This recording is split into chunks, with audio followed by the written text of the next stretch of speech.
अब बारी राहुल की थी। एक तरह से देखा जाए तो राहुल अब जजेस को रिजेक्ट करेगा। चारों जजेस राहुल को ही देख रहे थे। राहुल नीचे मुंह करके कुछ सोचने लगा। अब ये चारों जजेस हैं जो घबराए हुए हैं। सारे जजेस ये तो समझ चुके थे कि किसी भी तरह से वो लड़का जो कि अपनी कम उम्र के बावजूद धीरे धीरे भारत में फेमस होते जा रहा था और जो चैंपियनशिप जीतने की पूरी ताकत रखता है, उसे अपनी टीम में ही लेकर आना है। चलो राहुल, हमें अपनी पसंद बताओ। कुमार ने कहा, मेरी पसंद है, वास्तव में कोई फर्क नहीं पड़ता कि वो किसकी टीम में जाता है। राहुल परवाह नहीं करता है, लेकिन उसने पहले ही पलाश के साथ इस पर बात की थी, इसीलिए उसने ज्यादा ना सोचकर वही नाम लिया जो पलाश और उसने मिलकर चुना था। राहुल ने वो नाम लिया और कहा, मैं अरमान की टीम में जाना चाहूंगा। जैसे ही राहुल ने अपनी पसंद बताई, पूरा मंच संगीत से भर गया और स्टूडियो में दर्शक एक के बाद एक खड़े हो गए और राहुल के लिए तालियां बजाने लगे और उसके नाम के नारे भी लगाने लगे। राहुल की पसंद सुनकर अरमान भी एक पल के लिए चौंक गया। फिर वो अपने होश में आया और खड़े होकर राहुल के लिए जोर जोर से तालियां बजाने लगा। वहीं कोकिला अपने हाथों से अपना चेहरा ढक लेती है और बहुत हताश दिखती है। अरमान खड़ा होकर मंच पर आया और राहुल को प्यार से गले लगाया। मुझे खुशी है कि तुमने मेरी टीम चुनी। मैं तुम्हें अभी से कह सकता हूं कि तुम्हारे आने से अब मेरी टीम को कोई नहीं हरा सकता। थैंक यू, राहुल ने अरमान को कहा। इसके बाद राहुल प्राइवेट लाउंज में वापस चला गया और पलाश, जो कि वहां उसका इंतजार कर रहा था, उसके लाउंज में आते ही उसकी तारीफ करने लगता है। फिर राहुल और पलाश वहां से निकल गए, सीधे पार्किंग में गए और ड्राइवर से कंपनी में वापस ले जाने को कहा। पहले से ही 9 बज चुके हैं और टीवी स्टेशन से कंपनी वापस आने में आधा घंटा लगता है। वहां से काम खत्म होते ही निकलने का कारण साफ है। राहुल को सोना की चिंता होने लगी थी। उसे अभी सोना को कंपनी से लेकर वापस घर जाना है और वहां उसको सुलाना है। राहुल कंपनी पहुंचा। उसने पलाश को बोला कि वो सोना को नीचे ही भेज दे ताकि वो जल्दी से निकल सके। पलाश का एक वर्कर सोनाक्षी को लेकर नीचे आता है। कार के पास खड़े राहुल को देखकर सोना एकदम खुश हो जाती है और वो जोर से आवाज लगाती है, पापा। राहुल उसकी आवाज सुनते ही उसकी तरफ देखता है और भागकर उसके पास जाता है और उसे सीधे उठाकर अपनी गोदी में लेकर उसे गले लगा लेता है। तभी अचानक सोना की स्मार्ट वॉच में फोन बज उठा। सोनाक्षी ने नीचे देखा और तुरंत खुश हो गई। पापा, मॉम का फोन आ रहा है। मुझे कई दिनों से मॉम का फोन नहीं आया था। दरअसल मिली नई टीवी सीरीज की शूटिंग के कारण पहाड़ों पर गई हुई थी। पहाड़ों में एक रेडियो स्टेशन को छोड़कर मोबाइल्स के कोई खास सिग्नल्स नहीं आते थे, इसीलिए मिली बहुत दिनों से सोना को कॉल नहीं कर पा रही थी। लगातार 8 दिनों तक सोना को मिली का कोई फोन नहीं आया। राहुल ने सोना के बालों को सहलाया और कहा, फिर जल्दी करो और कॉल उठाओ। अगर तुम लेट हुई तो अपनी मॉम से बात नहीं कर पाऊंगी। सोना ने उत्साह से सर हिलाया और स्मार्ट वॉच से फोन उठाया और कहा, हेलो मम्मा। सोना, क्या आपको मम्मा की याद आती है? स्मार्ट वॉच से मिली की आवाज आई। Mom, I miss you very much. मुझे तो आपकी बहुत याद आती है। सोनाक्षी की बड़ी बड़ी आंखें पानी से भर गई थीं और उसके चेहरे पर उसकी मम्मा की कमी का दुख साफ दिख रहा था। वहीं कॉल के दूसरी तरफ मिली की आवाज भी सिसकियों से दबी हुई थी। आई मिस यू टू मेरी बाबू। राहुल ने भी माँ बेटी की बातचीत को बीच में रोका नहीं, बल्कि अपने कमरे में लौट आया और कंप्यूटर चालू कर दिया। अपने वीवो अकाउंट में लॉगिन करने के बाद जैसे ही वो ऑनलाइन गया, सिस्टम पर नोटिफिकेशंस आना चालू हो गए। ओह, क्या बात है। राहुल सब कुछ देखकर चौंक गया था। उसने अपने वीवो अकाउंट को अच्छे से देखना शुरू किया और पाया कि अब उसके नाम के ठीक पास में एक नीले रंग का टिक मार्क आने लगा है। राहुल को अभी इन सब के बारे में ज्यादा पता नहीं है। राहुल सीधे वहां से बाहर निकलकर सिग्नल सर्च इंजन पर जाकर सर्च करता है। तब उसे समझ आता है कि ब्लू टिक उन्हें मिलता है जो फेमस हो जाते हैं और जिनके फेक अकाउंट बनने की संभावना होती है। तो ये नीला निशान एक तरह से ये वेरीफाई करता है कि ये इनका अपना सच्चा अकाउंट है। ये सब समझकर राहुल वापस वीवो पर आता है और सीधे दाईं तरफ देखता है कि जहां नए नए फॉलो करने वालों की संख्या लिखी आती है, वो वहीं क्लिक करता है। वहां क्लिक करते ही वो पाता है कि उसके फॉलोअर्स की संख्या अचानक से बढ़ गई है और 4 मिलियन मतलब 40 लाख हो गई है। जब से राहुल वीवो पर आया है, तब से ये देखा जा सकता है कि उसके फॉलोअर्स की संख्या लगातार बढ़ रही है। ये आज द वॉइस ऑफ भारत में टीवी पर आने के पहले लगभग 30 लाख थी और आज अभी उस शो के टेलीकास्ट के बाद से महज 10 घंटे में उसके फैंस की संख्या 30 से बढ़कर 40 लाख से ज्यादा हो गई थी। इसके बाद राहुल की नजर फॉलोअर्स के नाम पर पड़ी तो उसने देखा कि द वॉइस ऑफ भारत के चारों जजेस कुमार, अरमान, निखिल और कोकिला ने भी अब उसे फॉलो कर लिया था। राहुल ये सब देखकर मुस्कुराया और राहुल ने भी उन्हें फॉलो करना शुरू किया कि तभी फोन की घंटी बजी। राहुल ने फोन स्क्रीन पर नजर डाली और कहा, हेलो। फोन से ललित, नेहा, रोनी और सचिन की आवाजें आईं और चारों ने लगभग एक साथ बोला, congratulations Rahul, the voice of Bharat में सिलेक्ट होने के लिए, कांग्रेचुलेशंस। थैंक यू दोस्तों, राहुल ने मुस्कुराते हुए कहा। रोनी उसे बोलता है, यार तू टीवीलॉजी पे जाके देख, तेरे पहले गाने जस्ट मेट यू पर तू लाइक्स देखकर पागल हो जाएगा। रोनी की उत्तेजना को सुनकर राहुल ने अपना सर हिलाया और सीधे टीवीलॉजी ऐप पर क्लिक किया और राहुल हैरान हो गया। दरअसल टीवीलॉजी ऐप पर सबसे ज्यादा ट्रेंडिंग गाना बन चुका था राहुल का सबसे पहले वाला गाना, just met you. 9.3 million likes Rahul. Rony की खुशी का ठिकाना नहीं था। राहुल एकदम हैरान होकर स्क्रीन देखता रहता है। उसने अपने पिछले जन्म में भी कभी ऐसा कुछ नहीं देखा था। उसे अभी जो हैरानी हुई वो लाइक्स की संख्या नहीं थी, बल्कि ये था कि गाना इतने कम समय में ट्रेंडिंग हो गया था। ये कोई ऐसी चीज नहीं है जिसे फेक तरीके से हासिल किया जा सकता है, ये सच में ट्रेंडिंग हो रहा है। राहुल, मैं तुम्हें एक बात और बताना चाहता हूँ और तुम्हें बहुत बहुत थैंक यू भी बोलना चाहता हूँ। रोनी बोलना जारी रखता है। आज मेरे पास कंपटीशन के जजेस में से एक अरबाज सर का कॉल आया था और उन्होंने मुझे मिलने के लिए बुलाया है। उन्हें लगता है कि मैं उनकी कंपनी के लिए गाना गा सकता हूँ। क्या बात कर रहे हो, वास्तव में? राहुल की आंखें चमक उठी। हाँ राहुल, यही हुआ है। अब नेहा ने बोलना शुरू किया। राहुल, मैं चाहती हूँ कि तुम सब मेरे घर आओ खाने पर। यह बात सुनते ही सचिन बोल पड़ता है, अरे वाह भाभी, खाने का मतलब खाना ही होगा ना, एकदम 56 भोग टाइप्स। हाँ बुक्कड़, तेरे लिए हम तपेलियां भर भर के खाना बनाएंगे। रोनी के ये बोलते ही सब हंसने लगते हैं। अब ललित राहुल से बोलता है, लेकिन राहुल, मुझे लगता है कि तुम्हें जल्दी से उन दोनों गानों को भी टीवीलॉजी पर अपलोड कर देना चाहिए। रोनी ने भी यही बात कही। हाँ राहुल, तुम कहो तो मैं डाल दूंगा वो गाना, आखिर वो भी तुमने ही लिखा है, तुम्हारे पास ही उसका कॉपीराइट भी रहेगा। लेकिन राहुल ने मना कर दिया। देखो रोनी, मैं सिर्फ एक राइटर हूं, तुम उस गाने के सिंगर हो और तुम्हारी आवाज के बिना वो गाना अधूरा है, इसीलिए इसका कॉपीराइट तुम्हारे पास ही रहेगा और इससे जो भी पैसे आएंगे वो तुम ही रखोगे। अरे नहीं नहीं यार, रोनी का स्वर बहुत गंभीर था। देखो, मैं तुम्हारे साथ ऐसा नहीं कर सकता। आज तुम्हारी वजह से मैं और नेहा सर उठाकर घूम रहे हैं। उस दिन आदित्य ने जो नेहा के साथ किया था वो मेरे लिए बहुत बड़ी बात थी यार, और तुमने ही तो मुझे ये हौसला दिया कि मैं ये कर सकता हूँ। दोस्त, तुम जैसा दोस्त अगर किसी को मिल जाए ना तो उसको कोई तकलीफ हो ही नहीं सकती। ये बात सुनते ही राहुल थोड़ा नर्म पड़ जाता है। अच्छा ठीक है, लेकिन मैं इसका पूरा हिस्सा तो नहीं ले सकता। रोनी कहता है, ठीक है, तो मैं कमाई का 20 और तुम 80% लोगे, ठीक है? राहुल थोड़ा आवाज गंभीर करके कहता है, रोनी ये ज्यादा नहीं हो रहा है, सुनो मेरी बात, इसको 50-50 में बांटते हैं।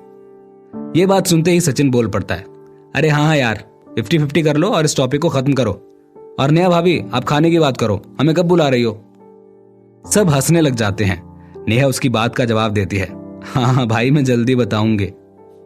सचिन फिर से बोल पड़ता है, अरे तो मतलब अभी भी डेट फिक्स नहीं होगी क्या? सब फिर से हंस पड़ते हैं और फिर राहुल बोलता है, रोनी, हुआ तो मैं अभी गाने को अपलोड कर देता हूँ। अच्छा, अब सबको बाय, मुझे सोना को सुलाना है, तुम सब अपना ध्यान रखो, जल्दी मिलते हैं। सब हाँ बोलकर एक एक करके फोन काट देते हैं। फोन रखते ही राहुल टीवीलॉजी पर जाता है और अपने दोनों गानों को एक साथ अपलोड कर देता है। दरअसल इन गानों को अपलोड करने की प्लानिंग पलाश और राहुल पहले ही कर चुके थे, इसीलिए राहुल ने गाने सीधे अपलोड कर दिए थे। गाने अपलोड होते ही लोगों के कमेंट्स आना शुरू हो गए, अरे वाह, इन्हीं गानों के इंतजार में तो थे हम। वहीं एक और फॉलोअर ने लिखा, मैं अभी के अभी ने सेव कर रहा हूं और लूप पर लगा रहा हूं। तीसरे ने लिखा, अरे कमेंट बाद में करना, पहले इन गानों को लाइक तो करो। ये सोशल मीडिया एक प्लेग की तरह हो गया है, क्योंकि इस पर अपलोड की गई चीज अचानक से फैल जाती है और जब वो अच्छी होती है तो उसे कोई फैलने से रोक नहीं सकता। इसी वजह से ये दोनों गाने भी अपलोड होते ही फैलने लगे। लोगों ने अपलोड होते ही लाइक्स, शेयर और कमेंट करना शुरू कर दिया था। उधर लिविंग रूम में सोना और उसकी मां मिली के बीच फोन कॉल भी खत्म हो चुका था। एक ऐसी मुस्कान के साथ जो पिघल नहीं सकती थी, सोना राहुल के कमरे में भागकर गई और राहुल से कहा, पापा, मम्मा ने कहा है कि कुछ दिनों में उन्हें टाइम मिलेगा तो वो मुझसे मिलने आएंगी। राहुल ने कंप्यूटर बंद कर दिया और सोना को देखकर बोला, पर मम्मा ने तो कहा था कि वो अभी नहीं 3 महीने बाद आपसे मिलने आएंगी। हाँ, लेकिन मम्मा ने कहा है कि वो अब कभी कभी मुझसे मिलने आएंगी। राहुल थोड़ा उदास हो जाता है, लेकिन वो इस बात को समझता है और सोना से मजाक करता है। ठीक है, ये तो अच्छा है, फिर मैं आपको उनके पास ही छोड़ दूंगा और मैं वापस अकेले रहना शुरू कर दूंगा। राहुल के इस मजाक को सोना समझ नहीं पाती और उसकी ये बात सुनते ही सोनाक्षी की बड़ी बड़ी आंखों में आंसू भर जाते हैं। पापा, क्या हम सब साथ नहीं रह सकते? उसकी आंखों में आंसू देखकर राहुल दौड़कर जाता है और उसे कसकर गले लगा लेता है। अरे बेटा, मैं तो मजाक कर रहा था, आप ऐसे उदास मत हो, इस दुनिया में कुछ भी हो सकता है, तो आप बस मस्ती करो, क्या पता हम तीनों साथ ही हो जाएं कभी। राहुल की यह बात सुनकर सोना शांत हुई। चलो, अब पापा आपको नहलाएंगे और फिर आपको कहानी सुनाएंगे और फिर आप सो जाएंगे। सोना खुशी से बोलती है, चलो चलते हैं, नहाते हैं और कहानियां सुनते हैं। क्या राहुल सच में चाहता है कि मिली और वो एक हो जाएं? मिली और राहुल का रिश्ता कहां तक पहुंचेगा? आखिरकार मिली सोना से पहले ही मिलने क्यों आ रही है? इस प्यारी सी कहानी में क्या होगा अगला ट्विस्ट, ये जानने के लिए सुनते रहिए सुपरस्टार पापा, सिर्फ पॉकेट एफएम पर। हिम भारत टेरा पर बसे इस भारत देश के पहाड़ों पर बसा एक छोटा सा राज्य, जो कि एक तरह से इस भारत के सबसे खूबसूरत राज्यों में से एक है। हिम भारत का एक शहर चंपा, उसमें एक 5 स्टार होटल श्रीमाया के प्रेसिडेंशियल स्वीट में नाइट गाउन पहने हुए मिली ने अभी अभी सोना से बात करके अपना फोन नीचे रखा है और वो सोना के ख्यालों में खो गई है। एक माँ जिसके पास अपना बच्चा नहीं है, उसकी आंखों से अमूमन बारिश हो ही जाती है। स्वीट के हॉल में रखे एक टीवी पर द वॉइस ऑफ भारत का रिपीट टेलीकास्ट हो रहा है और बेडरूम में बैठी मिली को बाहर टीवी से आ रही आवाज थोड़ा परेशान करती है। उसे वो आवाज कुछ सूनी सूनी सी लगती है। वो अपने कमरे से निकलकर हॉल में जाकर टीवी देखती है तो राहुल को टीवी पर गाते हुए देखकर हैरान और अवाक रह जाती है। तभी दरवाजे पर दस्तक हुई। इससे पहले कि मिली दरवाजा खोलने जा पाती, एक खूबसूरत चेहरे वाली लंबी सी लड़की पीले रंग का नाइट गाउन पहने अपने हाथ में टैबलेट लिए दौड़कर अंदर आई। मिली, मिली, क्या आपने वीवो चेक किया? लड़की के चेहरे पर अविश्वास भरा था। नहीं, मैं अभी सोना से बात कर रही थी और अब सोऊंगी, सुबह जल्दी शूट है ना। पर बात क्या है रोहिणी? मिली ने उस लड़की की ओर कुछ संदेह के साथ देखा और पूछा। रोहिणी श्रीनिवासन, यानी ये लड़की मिली की मेकअप आर्टिस्ट है, जो उसके साथ ही रहती है। एक तरह से कहा जा सकता है कि दोनों बहनों की तरह ही रहती हैं, बस दोनों के घर अलग अलग हैं। रोहिणी अपना पूरा का पूरा टाइम सिर्फ मिली के लिए ही देती है। रोहिणी कुछ दिखाने के लिए मिली को टैबलेट देने ही वाली थी कि उसने अपना सर घुमाकर टीवी की तरफ देखा। रोहिणी, रोहिणी, क्या हुआ, बताओगी कुछ? ये देखकर कि रोहिणी का ध्यान टीवी पर अटक गया है, मिली ने आगे बढ़कर उसके कंधों को हिलाया। मैं ये वही है जिसके बारे में बात करना चाहती हूँ। रोहिणी ने एलसीडी टीवी की ओर इशारा किया। कि राहुल, मुझे उम्मीद नहीं थी कि इस आदमी में इतना टैलेंट होगा। हाँ, मुझे भी नहीं लगता था। मिली ने अपना सर थोड़ा हिलाया और आह भरी। अगर सोना ने मुझे नहीं बताया होता तो मुझे नहीं पता होता कि उसने एंटरटेनमेंट इंडस्ट्री में कदम रखा है। अरे ये सिर्फ यही नहीं है। रोहिणी ने टैबलेट सौंप दिया। देखो, टीवी लॉजी के सबसे ट्रेंडिंग वीडियोस उसी के गाने हैं और वीवो पर आज उसी का हैशटैग ट्रेंड कर रहा है। ये बहुत फेमस होता जा रहा है, बहुत फेमस। ये बोलते बोलते रोहिणी की आवाज थोड़ी बढ़ गई थी। रोहिणी, तुम क्या कर रही हो? इतना क्यों चिल्ला रही हो? तभी कमरे में एक और औरत की आवाज आती है। एक छोटी सी ऊंचाई वाली एक मध्यम आयु वर्ग की महिला हॉल में आती है और कहती है, इतनी देर हो चुकी है, तुम सोने के लिए अपने कमरे में वापस क्यों नहीं जाती और मिली को यहाँ परेशान क्यों कर रही हो? यह 1.5 उम्र की महिला, इसका नाम ऋतु है और ये एंटरटेनमेंट इंडस्ट्री की बेस्ट मैनेजर्स में से एक है। यहाँ तक कि पलाश भी इतना बड़ा नहीं जितनी ये है। ये एक मजबूत महिला है। ओह, तो तुम यहाँ टीवी देख रही हो?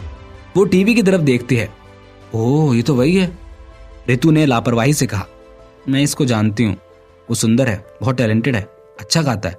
वैसे अब वो न्यू आर्टिस्ट मीडिया कंपनी का आर्टिस्ट है और उसके मैनेजर का नाम पलाश है।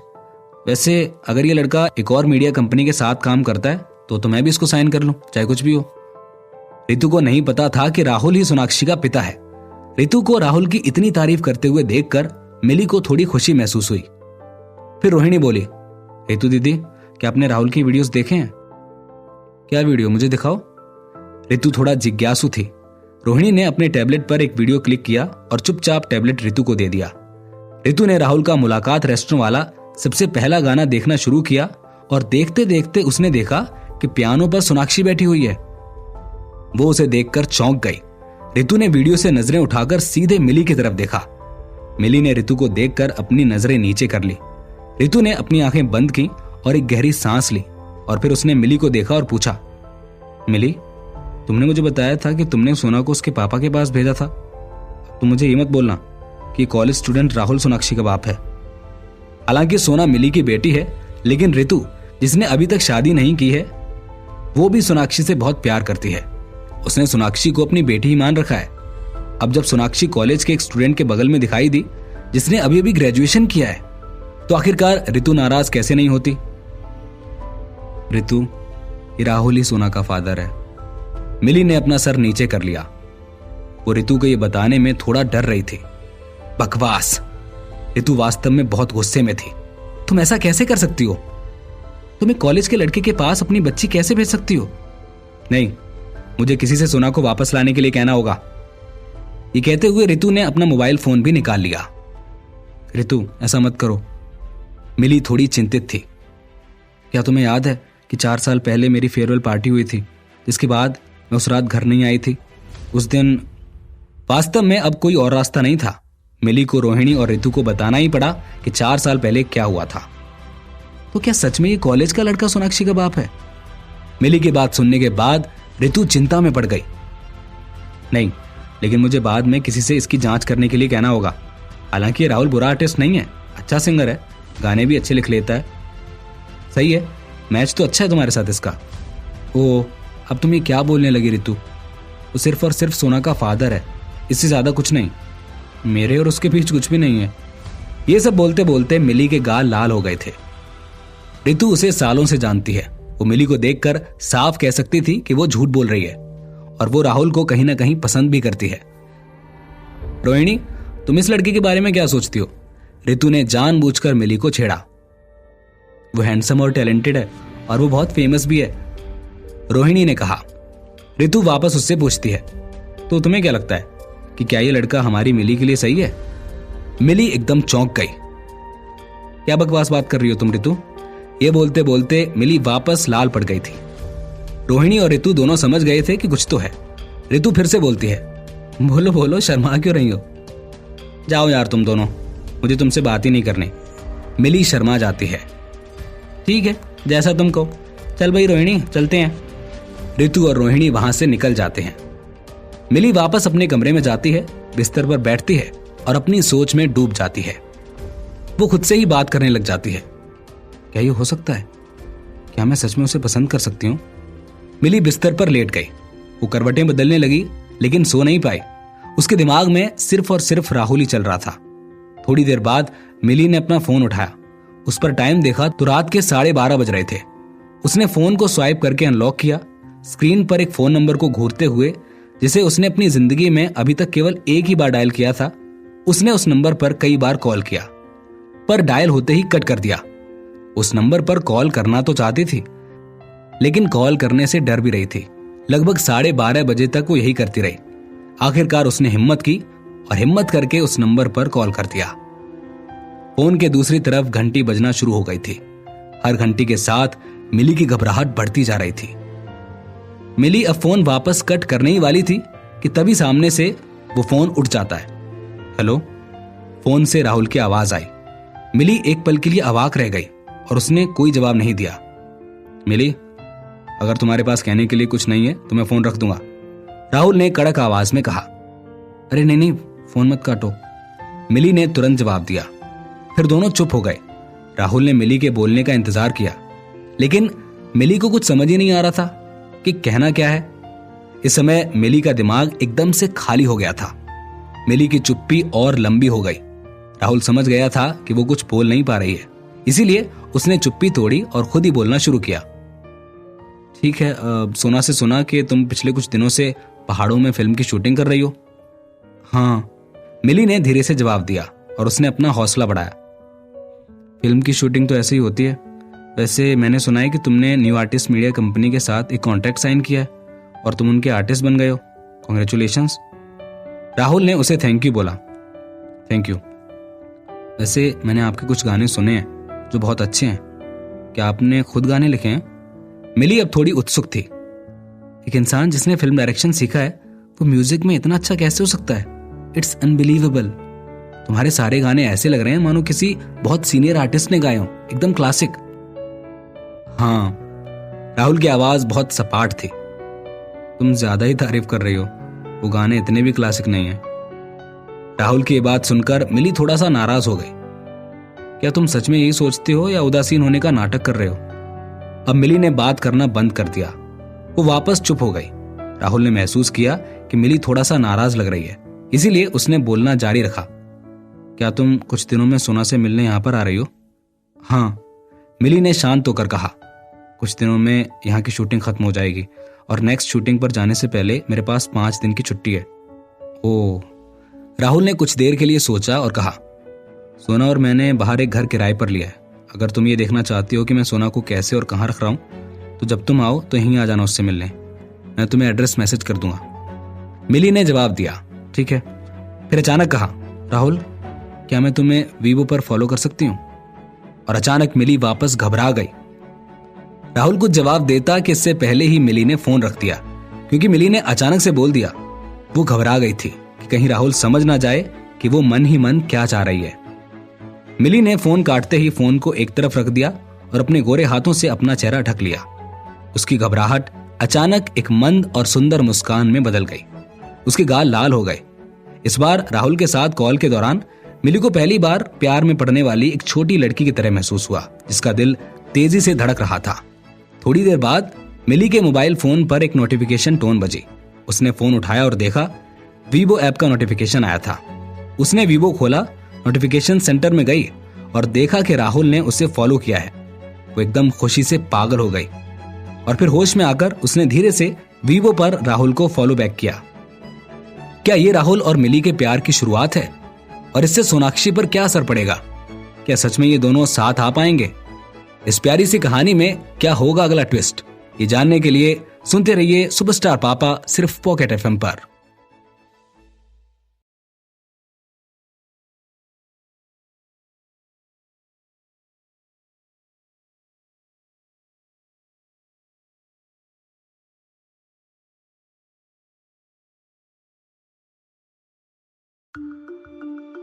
उस खामोश रात में राहुल के वीवो पोस्ट को बहुत तेजी से शेयर किया जा रहा था।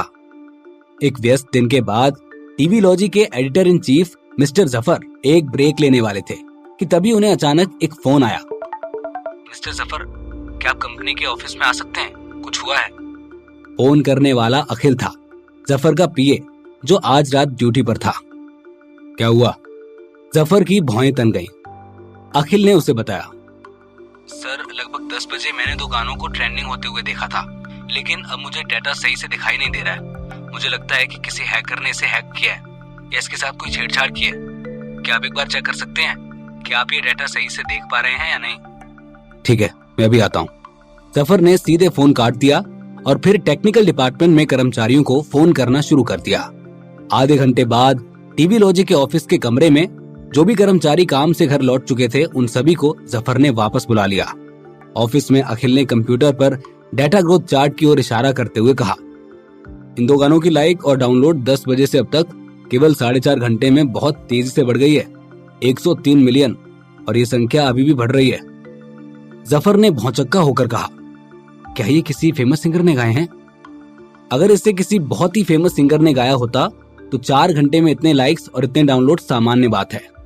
अखिल ने अपना सर हिलाया और कहा, नहीं, ये सिर्फ एक क्रिएटर है सर, जिसने अभी अभी एंटरटेनमेंट इंडस्ट्री में कदम रखा है।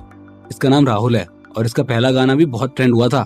ये लड़का अभी बहुत फेमस चल रहा है, लेकिन इतना भी नहीं कि इसे इतने फॉलोअर्स और लाइक्स मिल जाएं। हाँ, वो गाना मैंने सुना था जिसमें एक बच्ची भी थी ना, और उसे सिर्फ 3-4 दिन के लिए अपलोड किया गया था।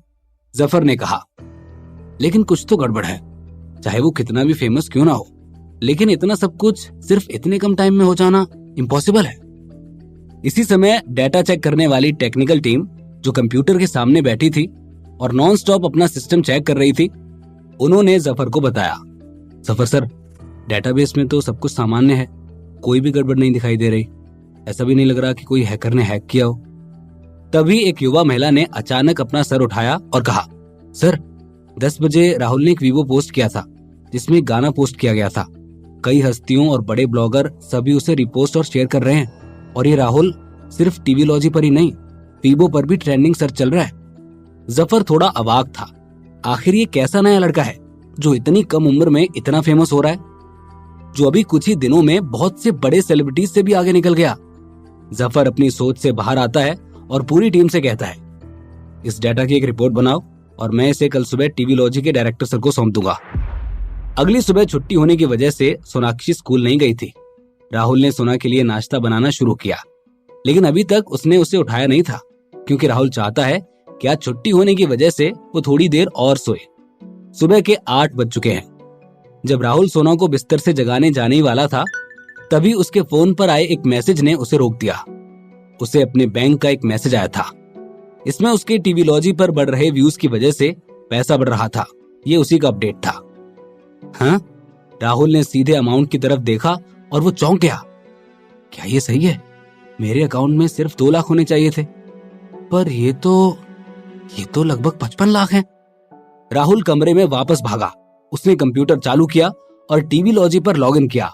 उसने देखा कि सारे गानों को मिलाकर उसके व्यूज लगभग 50 लाख के पार पहुंच गए थे। राहुल हैरान था कि ऐसे कैसे हो सकता है। राहुल की आंखों में आंसू आ गए थे। उसने उम्मीद भी नहीं की थी कि 1 महीने पहले वो जीने के लिए इधर उधर भाग रहा था और सोच रहा था कि पैसा कैसे बनाए, लेकिन केवल 1 ही महीने में वो एक लखपति बन चुका था। और अगर ये मामला ऐसा ही चलता रहा तो जल्द ही 1 करोड़पति बन जाएगा। वैसे देखा जाए तो राहुल के पिछले जन्म में ये कुछ भी नहीं था। वहां तो वो करोड़ों रुपए यूं ही उड़ा दिया करता था, लेकिन वो उसका अतीत था और अब राहुल को पैसों की जरूरत है। सबसे पहली चीज जिसे हल करने की जरूरत है वो है घर और कार की समस्या। कुछ देर सोचने के बाद राहुल ने अपना फोन रख दिया और सोना के कमरे में आ गया। राहुल ने कमरे में जाकर सोना की तरफ देखा। सोना बिस्तर पर एक छोटी सी तितली की तरह सो रही थी। वो धीरे से उसके पास गया और जाकर सीधे उसके माथे को चूम लिया और बोला, सोना बेटा उठ जाओ। सोना की नींद कच्ची ही रहती है और वो एक बार आवाज देने से ही उठ गई और बिस्तर पर लेटे लेटे बोली, पापा क्या टाइम हुआ है? स्कूल का टाइम हो गया क्या? नहीं बेटा, आज तो छुट्टी है, आपको आज नहीं जाना है स्कूल, पर अब 8:30 बज गए हैं, इसीलिए उठ जाओ और फ्रेश हो जाओ। पापा आपके लिए नाश्ता बना देते हैं, फिर हम लोग गार्डन चलेंगे खेलने के लिए। सोना एकदम बिजली की तरह उछल जाती है। क्या सच में हम लोग गार्डन चल रहे हैं? हाँ बेटा, आज छुट्टी है ना इसलिए। राहुल ने बिस्तर घड़ी करना शुरू कर दिया। वाओ पापा, मैं अभी आती हूँ। ये बोलकर सोना बाथरूम में चली गई और राहुल किचन में ब्रेकफास्ट तैयार करने चला गया। इस पूरे दिन राहुल और सोना ने बहुत मस्ती की। जैसे ही सोना गार्डन में पहुंची वो पागल हो गई। उसने गार्डन में मौजूद लगभग सभी झूलों पर मस्ती की। शाम को घर पहुंचते ही राहुल को वेदवती पब्लिकेशन हाउस के editor in chief Shahnawaz Mirza का कॉल आता है। राहुल फोन उठाते ही कहता है, हेलो मिर्जा साहब, कैसे हैं आप? अरे तुम ये सब छोड़ो और मेरी बात सुनो। सोना की गुड नाइट स्टोरी किताब की हमने लगभग 5 लाख प्रतियां छापने की तैयारी कर ली है और 3 दिनों में इसकी बिक्री शुरू होने की उम्मीद है। मिर्जा साहब खुद की खुशी को रोक नहीं पा रहे थे। राहुल भी ये बात सुनकर मुस्कुराया। अरे वाह, ये तो बहुत अच्छी बात है। हाँ भाई, बधाइयां तुम्हें अपनी पहली किताब के छपने की। थैंक यू सर, वो तो आप और नेहा नहीं होते तो ये सब नहीं होता। राहुल सच में विनम्र होकर बोलता है। मिर्जा साहब उसे मना करते हैं। अरे नहीं नहीं भाई, तुम्हारा हुनर है, उसी की वजह से ये सब हुआ है। तभी मिर्जा साहब बात बदलते हैं। अच्छा एक बात बताओ, क्या तुम राजा रानी पब्लिशिंग हाउस के बारे में जानते हो, जो वेदवती पब्लिशिंग हाउस से ज्यादा प्रसिद्ध है, जो मुख्य रूप से बच्चों की किताबें, कॉमिक्स और मनोरंजन की किताबें छापती हैं?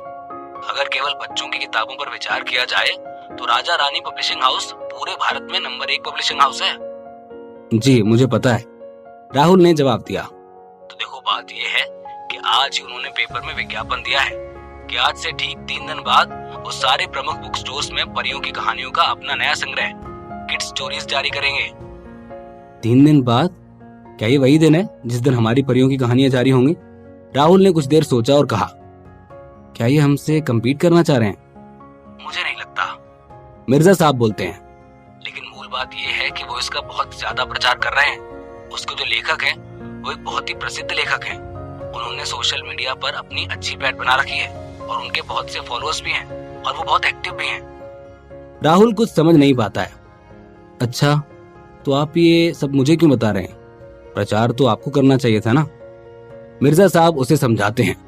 अरे तुम समझे नहीं, मैं ये कह रहा हूँ कि लेखक खुद भी उसका प्रचार कर रहा है, जिसकी वजह से मुझे लगता है कि उनके इवेंट को ज्यादा तवज्जो मिल जाएगी। इसीलिए मैं चाहता हूँ कि क्यों ना तुम भी अपने सोशल मीडिया से अपनी किताब का प्रचार करो। मिर्जा साहब ने बिल्कुल सही कहा। राहुल न केवल एक परी कथा लेखक है, वो अभी सबसे लोकप्रिय गायक भी है। और आज की स्थिति में राहुल के वीवो फैंस की संख्या 5.9 मिलियन हो गई है। इतने सारे फैंस के साथ अगर वो किसी भी चीज का प्रचार करेगा तो वो बहुत से लोगों तक पहुंचेगा। ये बात सुनते ही राहुल अचानक से चुप हो गया, क्योंकि उसे लगा कि वो ये सब करना भी चाहता है या नहीं। उसे लगा था कि वो अपने सोशल मीडिया का इस्तेमाल सिर्फ और सिर्फ अपने गानों, अपनी फिल्मों और अपनी एक्टिंग के लिए करेगा। वो ये सोचने लगा कि कहीं ऐसा तो नहीं कि वो अपनी कहानियों के बारे में डालेगा तो लोग ये ना समझें कि वो भटक गया है और जो उसका काम है, यूएसपी है, अब वो उस ओर ध्यान कम देने लगेगा। दरअसल यही होता है, जब आप प्रसिद्ध होने लगते हो तो अपने आप को खोलने की जगह और बंद करने लगते हो। डरने लगते हो कि कहीं कोई ऐसी गलती ना हो जाए जिसकी वजह से ये जो सफलता मिली है वो सब पानी में ना मिल जाए। थोड़ी देर चुप रहने के बाद राहुल ने कहा, मिर्जा साहब, सच कहूं तो ये मेरे लिए मुश्किल है। मिर्जा साहब समझ नहीं पाए और बोले, राहुल, पर ऐसा क्यों? तुम्हारी ही लिखी हुई कहानियां हैं, तुम चाहो तो मैं तुम्हारे हाथ जोड़कर रिक्वेस्ट कर दूं। मिर्जा साहब एकदम से जोर से बोलने लगे, देखो राहुल, बात ये है कि हमने तुम्हारी किताबें हर बुक स्टोर पर रखनी चाहिए। हमने सोचा था कि हर बुक स्टोर अगर 10,000 किताबें भी ले लेता है तो हम अच्छी खासी बिक्री कर सकते हैं, लेकिन उनकी किताब की वजह से अब हर बुक स्टोर्स को हम ज्यादा से ज्यादा 3,000 किताबें ही दे पा रहे हैं। हमने पूछा ऐसा क्यों, तो उन्होंने यही कहा कि उनकी किताब की अभी से डिमांड ज्यादा है और वो सिर्फ और सिर्फ उनके प्रचार की वजह से है। सिर्फ 3,000? राहुल ने भौहें चढ़ाई। हाँ, ये सच है, और अभी हमारे पास 3.5 लाख प्रतियां बची रह गई हैं, कि हमारी सोच से बहुत कम है। मिर्जा ने तनाव में आह भरते हुए कहा। राहुल भी उनकी मदद तो करना चाहता था। आखिरकार सोना की गुड नाइट स्टोरी की बिक्री में उसकी भी हिस्सेदारी थी। अचानक राहुल के दिमाग में एक आइडिया चमका और उसने पूछा, मिर्जा साहब, ये बताइए कि क्या आपने कभी ऑनलाइन बिक्री करने के बारे में सोचा है? ऑनलाइन बिक्री? कोई आश्चर्य नहीं कि मिर्जा साहब दंग रह गए। हालांकि इस दुनिया में क्लिक बाय और अथोम जैसे ऑनलाइन शॉपिंग प्लेटफॉर्म हैं, पर ये ऑनलाइन शॉपिंग प्लेटफॉर्म केवल स्नैक्स, ग्रोसरीज और इलेक्ट्रॉनिक्स बेचते हैं। किताबों, पढ़ने की चीजें और किसी भी तरह की कागज की चीजों की बिक्री के लिए बहुत कुछ नहीं है, क्योंकि ये बात इस दुनिया में अभी तक किसी ने सोची तक नहीं है। जरा आप सोचिए, किताबें भी ऑनलाइन बेची जा सकती हैं। ऐसे करने से हम हमारी किताब सीधे घर ही भिजवा देंगे और उन्हें उसे खरीदने के लिए कहीं जाने की जरूरत भी नहीं है। आप उनसे बात कीजिए, उन्हें थोड़ा पैसा दीजिए और उन्हीं से उनकी वेबसाइट पर पब्लिसिटी करवाइए। ऐसा आज तक नहीं हुआ है, उनके सारे कस्टमर्स आपको मिल जाएंगे। दरअसल ये आइडिया भी राहुल को अपने पिछले जन्म से ही मिला है। मिर्जा साहब की सिट्टी पिट्टी गुम हो गई। वो सोच में पड़ गए। उन्होंने राहुल से सिर्फ एक ही बात कही, यू आर जीनियस राहुल। आखिरकार टीवीलॉजी वाले अब राहुल को लेकर क्या फैसला लेंगे? क्या राहुल की किताब ज्यादा बिकेगी? क्या मिर्जा साहब सच में राहुल के इस आइडिया को मानेंगे? इस प्यारी सी कहानी में क्या होगा अगला ट्विस्ट? ये जानने के लिए सुनते रहिए सुपरस्टार पापा, सिर्फ पॉकेट एफएम पर।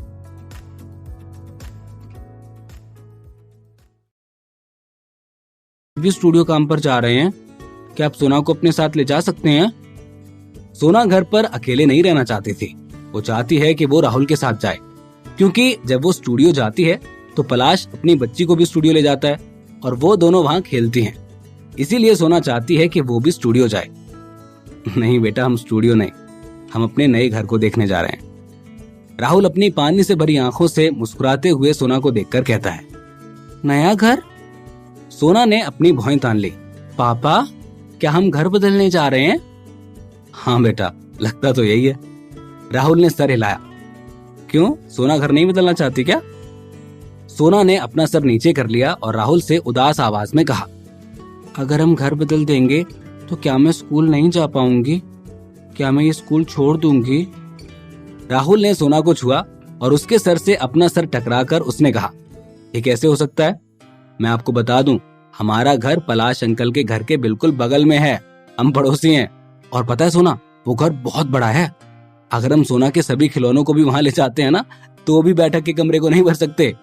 सचमुच? सोना ने अपना सर उठाया और उम्मीद से पूछा, फिर पापा क्या मैं हर दिन रोमिला के साथ खेल सकती हूँ? बिल्कुल। ओ, ये बहुत अच्छा है, चले? सोना एकदम खुशी से बोली। कहाँ? राहुल ने पूछा। नया घर देखने। सोना ने अपनी बड़ी बड़ी आंखों को झपकाया और खुशी से झूम उठी। क्या सच में राहुल को अब घर और गाड़ी भी मिल गई है?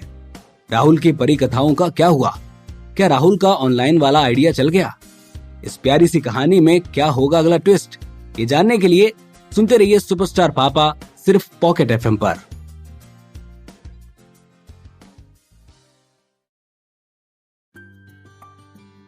सुबह 9 बजे पुणे के प्रमुख किताबों की दुकानों ने आधिकारिक तौर पर राजा रानी पब्लिशिंग हाउस के जाने माने परिकथा लेखक विशु प्रसाद की किड स्टोरीज और राहुल की किताब सोना की गुड नाइट स्टोरीज की बिक्री शुरू कर दी। बड़े बुक स्टोर्स की बात तो छोड़ो, लेकिन उन छोटे बुक स्टोर्स में भी किड स्टोरीज की एक पूरी बुक शेल्फ भरी हुई है, जबकि सोना की गुड नाइट स्टोरी में केवल कुछ ही किताबें हैं, और तो और वो एकदम कोने में रखी गई हैं। अगर आप ध्यान से नहीं देखते हैं तो आप इसे अनदेखा कर सकते हैं। लगभग 9 साढ़े 9 के आसपास राहुल और सोना घर से निकलते हैं। राहुल जहाँ भी रहता है वहां से जाने में लगभग आधे घंटे का समय लगता है। जीबी स्ट्रीट पर एक टैक्सी से पहुंचने के बाद राहुल अपनी बाहों में सोना को लेकर कार से बाहर निकलता है। वो चाहता था कि सोना इस जगह से परिचित हो जाए। आखिरकार यही वो जगह है जहाँ वो भविष्य में रहेंगे। आखिरकार ये दूसरा रिंग रोड है। यहाँ हर चीज आसानी से उपलब्ध है। एक तरह से कह सकते हैं कि ये अलग ही दुनिया है, पैसे की दुनिया, चकाचौंध से भरी दुनिया। इसी क्षेत्र में सबसे ज्यादा बड़ी इमारतें हैं, शॉपिंग मॉल, हॉस्पिटल्स, यहाँ तक कि कई लग्जरी स्पेशलिटी स्टोर भी हैं। राहुल सोना को अपनी बाहों में लेकर पूरे रास्ते चला और कम से कम 5 लग्जरी स्टोर देखे। घूमते घूमते अचानक राहुल के सामने एक बुक स्टोर, किताबों की दुकान आ जाती है। वो एकदम से रुक जाता है। पापा क्या हुआ, आप रुक क्यों गए? सोना उत्सुकता से इधर उधर देख रही थी। जब उसने अचानक राहुल को ऐसे बिना हिले खड़े देखा तो वो पूछने से खुद को रोक नहीं सकी। सोना चलो इस किताबों की दुकान में चलते हैं, ठीक है? राहुल ने किताब वाला बुक स्टोर की ओर इशारा करते हुए कहा। अच्छा, क्या आपको कहानियां याद हैं जो मैंने आपको सुनाई थी? सोना ने गर्व से सर ऊपर किया और कहा, हाँ हाँ बिल्कुल याद है पापा। राहुल नीचे झुककर सोना के गाल पर हाथ रखता है और कहता है, अरे वाह, मेरा सोना तो बहुत स्मार्ट है। राहुल ने सोना के माथे को चूमा और बोलना जारी रखा, पापा ने उन छोटी छोटी कहानियों को एक किताब में इकट्ठा किया है और इस किताब का नाम है सोना की गुड नाइट स्टोरी। आप इस किताब को इस किताबों की दुकानों में भी देख सकते हो। सोना की गुड नाइट स्टोरी? पापा क्या ये मेरे लिए है? सोना की आंखें चमक उठी। वो उत्साहित हो गई। पापा चलो ना, अंदर चलकर देखते हैं। किताब वाला बुक स्टोर 3 मंजिलों में विभाजित है, जो एक बहुत बड़े किताबों के सुपरमार्केट के बराबर है। जब राहुल सोना को अपनी बाहों में लेकर अंदर आया तो उन्होंने अचानक पाया कि आज किताबों की दुकान में बहुत सारे लोग थे और उनमें से ज्यादातर के साथ बच्चे भी थे। पापा इतने सारे लोग क्यों हैं? क्या इन सब बच्चों की भी आज छुट्टी है? मुझे तो लगा था कि सिर्फ सोना की छुट्टी है। सोना की इस बात पर राहुल मुस्कुरा देता है। फिर राहुल सीधे फ्रंट डेस्क पर गया और पूछा, हेलो, परियों की कहानियां और बच्चों की किताबें कहाँ हैं? क्योंकि राहुल अब एक सेलिब्रिटी हो गया है जिसे बहुत से लोग पहचान जाते हैं, इसीलिए उसने बाहर जाने से पहले विशेष रूप से एक टोपी और एक भूरे रंग का धूप का चश्मा लगाया हुआ था। इस वजह से फ्रंट डेस्क पर मौजूद लड़की उसे पहचान नहीं पाई। जी सर, बच्चों की किताबें 3री मंजिल पर हैं। फ्रंट डेस्क की लड़की ने विनम्रता से जवाब दिया। अगर आप भी यहाँ विशु प्रसाद जी की किड स्टोरीज खरीदने आए तो प्लीज अपना नाम और नंबर यहाँ छोड़ दें। राहुल एकदम अचंभे में पड़ गया। ऐसा क्यों? मुझे अपना नाम क्यों छोड़ना होगा? ये ऐसा ही है सर, फ्रंट डेस्क पर मौजूद लड़की ने समझाया। चूंकि अब गर्मी की छुट्टियां आने वाली हैं, तो कई ऐसे बच्चे हैं जो किताबों की दुकान पर विशु प्रसाद जी की लिखी हुई परियों की कहानियों की किताबें ही खरीदने आते हैं। इसीलिए राजा रानी पब्लिशिंग हाउस ने ये फैसला किया है कि जिन भी बच्चों ने किड स्टोरीज खरीदी है, उन सबके नाम और नंबर से उन सबका एक लकी ड्रॉ निकाला जाएगा और इस ड्रॉ में निकले 100 लकी बच्चों को परियों की कहानियों का एक पूरा कलेक्शन दिया जाएगा। राहुल राजा रानी पब्लिकेशन की स्कीम से थोड़ा नाराज हो गया। मैं कोई नाम नहीं दूंगा, और वैसे भी हम यहाँ किड स्टोरीज खरीदने नहीं आए हैं, हम सिर्फ घूमने के लिए आए हैं, थैंक यू। राहुल ने अपना सर हिलाया, सोना को गोद में उठाया और लिफ्ट में चढ़ा और सीधे तीसरी मंजिल पर चला गया। जैसे ही वो और सोना तीसरी मंजिल पर पहुंचे, लिफ्ट के दरवाजे पर उन्हें एक लाल रंग का बैनर दिखा जिस पर एक मोहर लगी हुई थी। बैनर पर सुनहरे अक्षरों में लिखा गया था, प्रसिद्ध परी कथा लेखक विशु प्रसाद जी की नई किताब किड स्टोरीज आपको चौंकाने के लिए आ गई है। क्या आप एक छोटे प्यारे बच्चे की कहानी को देखना चाहते हैं? तो आइए और किड स्टोरीज अपने घर ले जाइए। लगता है विज्ञापन देने के लिए इस राजा रानी पब्लिशिंग हाउस के पास बहुत पैसा है, पर ये वास्तव में कड़ी मेहनत है। राहुल ने प्रशंसा में अपना सर हिलाया। पापा, वहाँ बहुत सारे बच्चे हैं, देखो। अचानक सोना की आवाज ने राहुल का ध्यान खींचा। हैं? राहुल अपने होश में वापस आया और अपने बाईं ओर नजर डाली। वहां वास्तव में 2 किताबों की अलमारियों के आसपास कम से कम 200 लोगों की भीड़ है और वो किसी चीज को लेने के लिए छटपटा रहे हैं। कई बच्चे भीड़ के बाहर खड़े थे, लेकिन बहुत से बच्चे उस भीड़ में जैसे तैसे घुसने की कोशिश कर रहे थे ताकि वो चीज उनके हाथ लग जाए। राहुल सोना का हाथ अपने हाथ में लेकर उस तरफ बढ़ा और उन बुक शेल्फ को देखा। ये विशु प्रसाद की नई परी कथा किड स्टोरीज से भरी हुई थी। 2 विशाल बुक शेल्फ सिर्फ और सिर्फ किड स्टोरीज से भरे हुए थे। मोटे तौर पर गिनती करें तो ये लगभग इसकी 8000 प्रतियां हैं। और ये सिर्फ एक ही किताब वाला बुक स्टोर है। मत भूलिए कि किताब वाला बुक स्टोर एक चैन बुक स्टोर है। लगभग हर शहर में इसके 1 या 2 स्टोर हैं। और अगर इस हिसाब से देखा जाए तो किड स्टोरीज की कम से कम 10 से 15 लाख प्रतियों को ऐसे बुक स्टोर्स पर भेजा गया है। वाह, क्या बात है। राहुल ने अपना सर हिलाया और तुरंत अपनी परी कथा की किताब की तलाश शुरू कर दी। पूरी तीसरी मंजिल में काफी समय तक खोजने के बाद भी उसे अपनी लिखी गई परियों की कहानियों की किताब नहीं मिली। जब राहुल ने शॉपिंग गाइड से पूछना चाहा कि क्या सोना की गुड नाइट स्टोरी स्टोर में नहीं है, तभी अचानक उसे सोना की आवाज सुनाई दी। पापा, वो किताब क्या है? क्या वो एक बतख है? ये बहुत प्यारी है। क्या आप इसे नीचे उतार सकते हैं और मुझे दिखा सकते हैं? डकलिंग? राहुल का दिल हिल गया और वो सोना को कोने में उस बुक शेल्फ तक ले गया। तभी अचानक से उस किताबों की अलमारी के सामने एक छोटा लड़का अपने पापा के कपड़े खींच रहा था और उससे कुछ बात कर रहा था। डैड, वो देखो ना, वही है वो बुक। अरे हाँ, फाइनली ये तो वही परियों की कहानियों की नई किताब है। हे भगवान, हम तुम्हें खोजने के लिए नई किताबों की दुकान में आए और आखिरकार तुम्हें ढूंढ ही लिया। राहुल एकदम उलझन में था।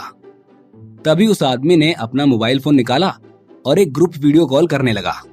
कॉल लगते ही वो बोलने लगा, भाइयों, बहुत मेहनत के बाद मैंने आखिरकार वो नई किताब ढूंढ ही ली जिसका नाम वीवो पर कल से चल रहा है। बोलते बोलते उसने अपने फोन के कैमरे को बुक शेल्फ की ओर किया। उस पर रखी किताबों को देखकर वीडियो कॉल पर मौजूद दूसरे लोग बोलने लगे, गुडनेस, मुझे ये यहाँ त्रिकुटा में नहीं मिल रही भाई, लेकिन वहां तो बहुत सारी प्रतियां दिख रही हैं। आकाश, मेरे लिए खरीद लो। तभी दूसरा बोल पड़ता है, भाई आकाश, मुझे भी एक चाहिए। नहीं नहीं, मुझे 2 चाहिए। मेरी पत्नी का भतीजा भी चिल्ला रहा है इसके लिए। आकाश, मुझे 5 चाहिए और मुझे अपने स्टडी रूम में इनकी आवश्यकता है। ग्रुप वीडियो कॉल में विस्फोट हो गया। एक ने कहा 1 चाहिए, दूसरे ने कहा वो 2 चाहता है। उस वीडियो कॉल से बहुत आवाजें आने लगती हैं। राहुल और सोना वहीं खड़े हुए ये तमाशा देखते रहते हैं। वो बच्चा वापस अपने पापा की शर्ट खींचने लगता है।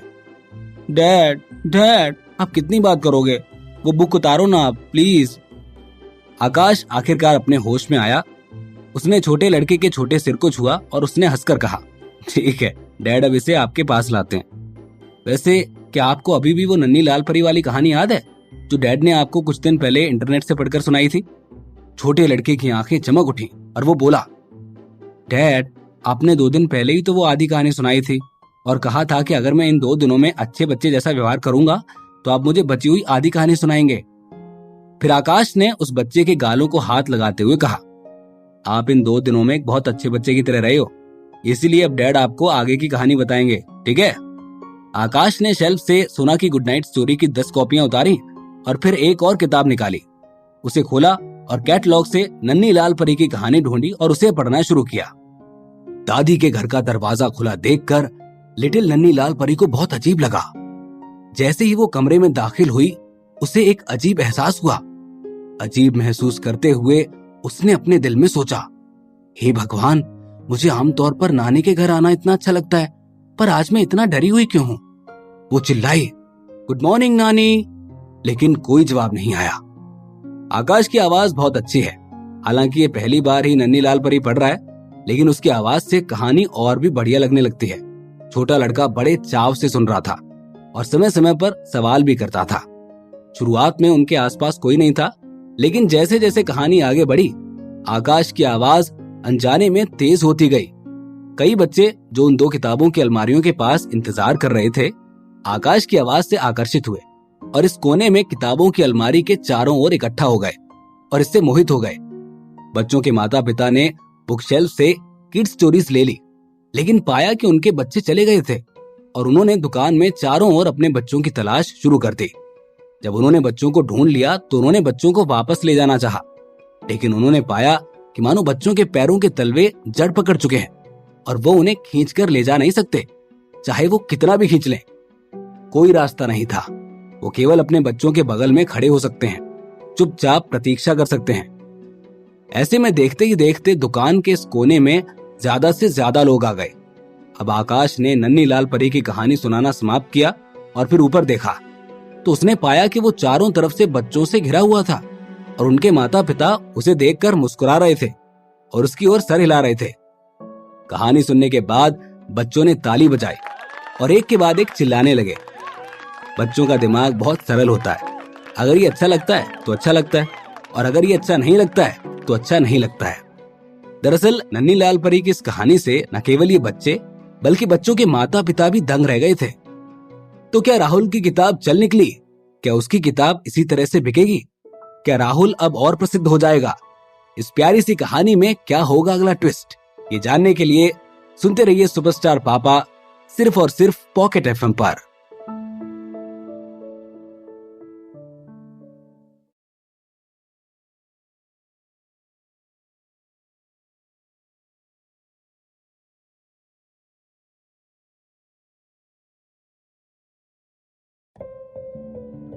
इस कोने में मौजूद लोगों में बहुत से उन सेलिब्रिटीज के भी फैंस थे जिन्होंने राहुल की किताब का पोस्ट शेयर किया था। कोने में इतने लोगों की भीड़ देखने के बाद बाकी लोग भी आपस में बातें करने लगे। अरे उधर देखो, वहां इतने लोग क्यों हैं? मुझे नहीं पता, लेकिन ऐसा लगता है कि एक नया संग्रह है परियों की कहानियों का। जब वहां खड़े लोगों ने इस सोना की गुड नाइट स्टोरी को देखा तो वो जल्दी से इस किताब के रंगीन कवर को देखकर आकर्षित हुए। इसे पढ़ने के बाद लोग खुश हो गए, सभी मोहित थे। इस किताब की तुलना में किड्स स्टोरीज एक कमजोर और पुरानी घिसी पिटी कहानी जैसी किताब है। इसीलिए किड्स स्टोरीज लेने वाले माता पिता ने किताबों को अपने हाथों में से वापस बुक शेल्फ में रख दिया और दूसरे बुक शेल्फ से सोना की गुड नाइट स्टोरी को निकाल लिया। जल्द ही इन लोगों ने बुक शेल्फ पर सोना की गुड नाइट स्टोरी को खाली कर दिया। यहाँ बुक शेल्फ पर केवल 3000 ही किताबें हैं और आकाश ने पहले ही 11 किताबें रख ली हैं और बाकी बची स्वाभाविक रूप से इन लोगों के लिए काफी नहीं है। किताबें खत्म होने की वजह से लोगों में खलबली मच गई और वहाँ हल्ला मचने लगा। Shopping guide, shopping guide! इस सोना की गुड नाइट स्टोरी वाला बुक शेल्फ पहले से ही खाली है। कहाँ है आपका स्टोर मैनेजर? क्या वो पागल है? इतनी अच्छी परियों की कहानी की किताब इतनी कम कैसे हो सकती है? जिन्हें किताब मिली उनके बच्चे निश्चित रूप से खुश थे और वो लोग भुगतान करने के लिए फ्रंट डेस्क पर चले गए। लेकिन उन लोगों के बच्चे जिन्हें परियों की कहानी की किताब नहीं मिली, वो रोने लगे। बच्चों को रोता देख उनके माता पिता मायूस थे और उन्होंने शॉपिंग गाइड से सवाल किया, ये कैसे हो सकता है कि सिर्फ 3000 किताबें ही हैं? शॉपिंग गाइड बेचारा स्थिति संभालने की कोशिश करता है। देखिए, वी आर सो सॉरी। सोना की गुड नाइट स्टोरी की हमारे स्टोर में केवल 200 किताबें आई थी। बाकी मैं स्टोर मैनेजर से बात करके आता हूँ, आप चिंता ना करें। वो शॉपिंग गाइड चिंता से भरा हुआ था। उसके माथे से बहुत पसीना बह रहा था। वो स्टोर मैनेजर से बात करने के लिए जल्दी से जल्दी नीचे गया। वास्तव में राहुल किताब वाला बुक स्टोर की चिंताओं को समझता है। आखिरकार एक नए लेखक द्वारा लिखी गई एक परी कथा पुस्तक कोई नहीं जानता कि कितनी बिकेगी। व्यवसाय करने के लिए किताबों की दुकान खोलते समय पैसा कमाना सबसे पहली शर्त है। कोई भी नए लेखक की किताब नहीं खरीदना चाहता, क्योंकि जो कुछ किताबें नहीं बिकती हैं उन्हें पतंगों के खाने के लिए गोदाम में पटक दिया जाता है। सोना ने बुक शेल्फ पर सोना की गुड नाइट स्टोरी को देखा, जो पलक झपकते ही बिक गई। वो अब किताब तो नहीं देख सकती थी, लेकिन राहुल से खुशी से बोली, पापा, ये बच्चे तो आपको बहुत पसंद करने लगे हैं। राहुल ने मुस्कुराते हुए उसे कहा, हाँ, लेकिन आपके पापा ने बहुत सारी छोटी कहानियों को इस किताब में नहीं लिखा है। क्यों? सोना ने संदिग्ध रूप से अपनी बड़ी गोल आंखों को झपकाते हुए पूछा। राहुल ने सोना को देख पलकें झपकाई और कहा, क्योंकि वो सिर्फ और सिर्फ मेरी बच्ची सोना के लिए है। मैं उन्हें वो छोटी सी कहानी क्यों बताऊं जो सिर्फ और सिर्फ मेरी राजा बेटी के लिए है? फिर क्या सोना उन्हें सुन सकती है? उसने राहुल को उम्मीद से देखा। पापा के पास केवल एक बेटी है। राहुल ने सोना के छोटे सिर को छुआ और कहा, बेशक, पापा सोना को वो सब कुछ देंगे जो वो चाहती है। हाँ।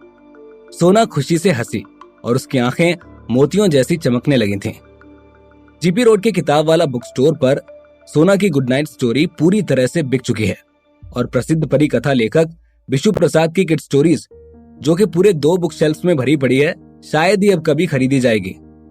सोना की गुड नाइट स्टोरी में परियों की कहानियों को पढ़ने के बाद किड स्टोरीज ने अपना आकर्षण पूरी तरह से खो दिया था। सोना की गुड नाइट स्टोरी खरीदने वाले सभी लोगों ने इसे वीबो पर शेयर किया और फैलाया। सोना की गुड नाइट स्टोरी जिन भी किताबों की दुकानों की अलमारियों में मौजूद है, उनकी खबर जंगल की आग की तरह फैल रही है। अधिक से अधिक लोग वीबो पर इसी किताब की बातें कर रहे हैं। लोग इस किताब को खरीदने के लिए उत्सुक हुए बिना नहीं रह सके और एक के बाद एक किताबों की दुकान की तरफ भागे। जीपी रोड की तरह ही बहुत सी किताबों की दुकानों में वही हुआ, स्टॉक खत्म। यहाँ तक कि देश भर के बुक स्टोर्स में भी यही हुआ।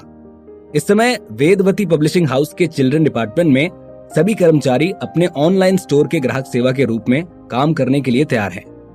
सोना की good night story online store पर रिलीज होने का समय 10 बजे का तय किया गया है।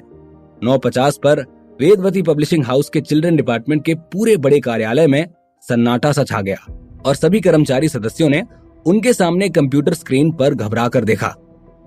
10 बज गए। Ding dong, ding dong, ding dong. जैसे ही इसे खोला गया, बड़े कार्यालय में सभी के कंप्यूटर लगभग एक ही समय पर बजने लगे और कंप्यूटर पर डाउनलोड किए गए क्लिक बाय और एथोम ऐप्स तेजी से टिमटिमाने लगे। ऐप खुलते ही सवालों की झड़ी लगना शुरू हो गई।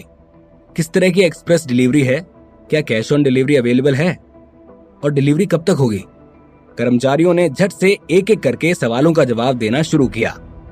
क्या चल रहा है? कैसा रिस्पॉन्स है ऑनलाइन? क्या डेटा ऑफिस से कोई फोन आया? मिर्जा साहब अभी भी बड़े कार्यालय में चिंतित घूम रहे थे। नेहा ने अपनी मेज पर से ही जवाब दिया, एडिटर इन चीफ, ये सिर्फ शुरुआत है और डेटा आने में अभी थोड़ा टाइम लगेगा। तभी नेहा के सेल फोन की घंटी बजी और फोन पर डेटा ऑफिस का नंबर दिखाई दिया। नेहा के फोन उठाने से पहले मिर्जा साहब ने फोन छीन लिया। हेलो, मैं चिल्ड्रन डिपार्टमेंट से शाहनवाज मिर्जा बोल रहा हूँ। मिर्जा साहब, मैं डेटा ऑफिस से बोल रहा हूँ। हम लोग ऑनलाइन स्टोर से सोना की गुड नाइट स्टोरी की बिक्री बंद कर रहे हैं। 7 लाख कॉपीज ऑर्डर की जा चुकी हैं। जैसे ही डेटा ऑफिस वाले ने बोलना बंद किया, मिर्जा साहब के हाथ से फोन छूटकर जमीन पर गिर गया। मेरा फोन! नेहा ने घूर कर देखा और जल्दी से जमीन पर से फोन उठा लिया। अरे हेलो मिर्जा साहब, आप बात क्यों नहीं करते? फोन से डेटा ऑफिस वाले की आवाज आती रही। हेलो, मैं नेहा बोल रही हूँ। आपने अभी क्या कहा? मिर्जा साहब ने मेरा फोन फेंक दिया था। सोना की गुड नाइट स्टोर की बुक स्टोर से बिक्री बंद हो गई है और इसे जल्द ही ऑनलाइन भी बंद करना होगा। मिर्जा साहब आखिरकार अपने होश में आए और बेहद खुशी के साथ कहा, सोना की गुड नाइट स्टोरी बिक चुकी है। हमने बाजी जीत ली। हम जीत गए। क्या? लेकिन अभी तो केवल 5 मिनट ही हुए हैं। नेहा भी हैरान रह जाती है। सारे स्टाफ के लोग स्तब्ध थे। ये क्या स्थिति है? क्या इसका मतलब ये नहीं है कि ऑनलाइन किताबें बेची जा सकती हैं? यहाँ आने के 2 मिनट के भीतर ही सोना की गुड नाइट स्टोरी की 7 लाख कॉपीज कैसे बिक गई हैं? एडिटर इन चीफ, मैंने ऑनलाइन बिक्री बंद कर दी है। मिर्जा साहब ने अपना सर घुमाया और नेहा से कहा, नेहा, एक और 10 लाख कॉपीज प्रिंट करने के लिए तुरंत प्रिंटिंग फैक्ट्री से संपर्क करो। इसके अलावा ऑनलाइन स्टोर पर एक नोटिस पोस्ट किया जाएगा और बिक्री कल सुबह 10 बजे फिर से शुरू होगी। हाँ, नेहा बहुत खुश है। इस बार उनके चिल्ड्रन डिपार्टमेंट ने एक सुंदर उलटफेर किया है। जब नेहा ने प्रिंटिंग फैक्ट्री से संपर्क किया तो उसके कंप्यूटर के बगल में लैंडलाइन बज उठा। मिर्जा साहब ने सीधे हैंड्स फ्री का बटन दबाया। हेलो, क्या ये वेदवती पब्लिशिंग हाउस का चिल्ड्रन डिपार्टमेंट है? मैं किताब वाला book store GP road branch से बोल रहा हूँ। मिर्जा साहब ने भौएं चढ़ाकर जवाब दिया, मैं editor in chief Shahnawaz Mirza बोल रहा हूँ। किताब वाला बोलना शुरू करता है, वो सोना की गुड नाइट स्टोरी की 3000 प्रतियां जो आपने पहले भेजी थी वो सब बिक चुकी हैं। क्या आप मुझे 2 लाख प्रतियां और भेज सकते हैं? फोन के दूसरी ओर आवाज का स्वर अचानक नरम हो गया। खैर, 3,000 वॉल्यूम से 2 लाख वॉल्यूम तक। ऐसा लगता है कि किताब वाला बुक स्टोर जल्दी में है। मुझे खेद है कि हमारे पास अब स्टॉक नहीं है। मिर्जा साहब मुस्कुराए और कहा, आप कुछ दिन इंतजार क्यों नहीं करते? जैसे ही नई किताब छपेगी तो मैं इसे आपको भेज दूंगा। लेकिन पहले जब मिर्जा साहब इन्हें किताबें देने की बात कर रहे थे, तब राजा रानी पब्लिशिंग हाउस से खबर आई कि वो लोग उसी दिन एक नई किताब जारी करेंगे। तब इन्हीं किताब वाला बुक स्टोर ने मिर्जा साहब की किताब को छोड़ दिया था और राजा रानी पब्लिशिंग हाउस से किड स्टोरीज की 5 लाख प्रतियों का आदेश दिया था। नहीं, वो जल्दी में था। वो बोला, मिर्जा साहब, हमारे इतने सालों के रिश्तों को देखें, आपको मेरा समर्थन करना होगा। अच्छा चलिए, 2 लाख प्रतियां नहीं तो 1 लाख प्रतियां। देखिए, ऐसा नहीं है कि मैं आपकी मदद नहीं करना चाहता, पर सच बात यही है कि कोई स्टॉक ही नहीं है।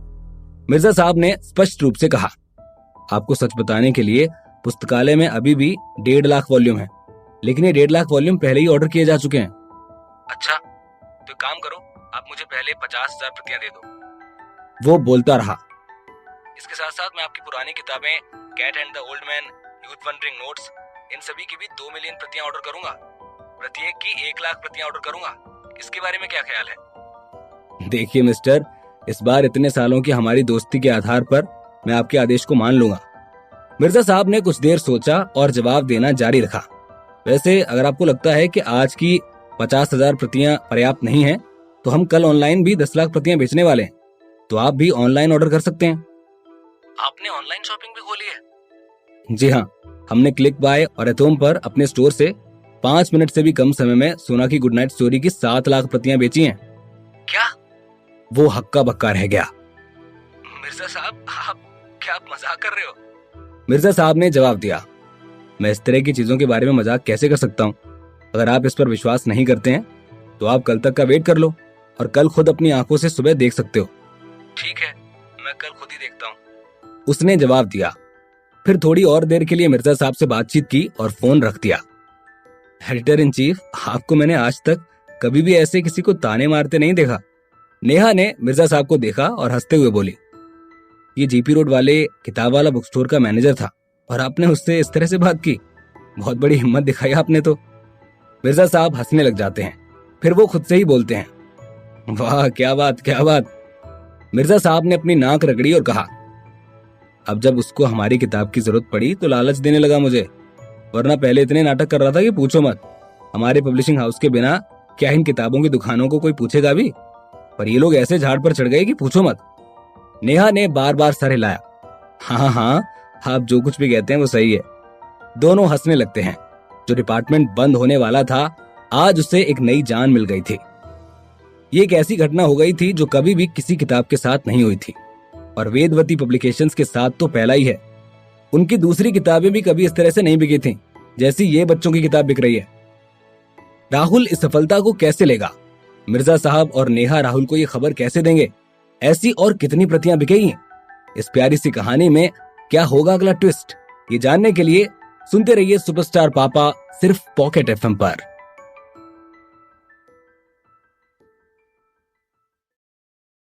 बिल्डिंग 8 यूनिट 801 में ले आया।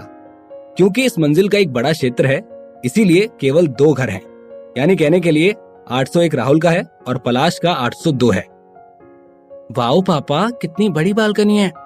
राहुल ने 801 के दरवाजे को खोला और अंदर जाते ही सोना ने बालकनी को देखकर बोला, पूरी बालकनी को फर्श से छत तक के टेम्पर्ड ग्लास से सील कर दिया गया है।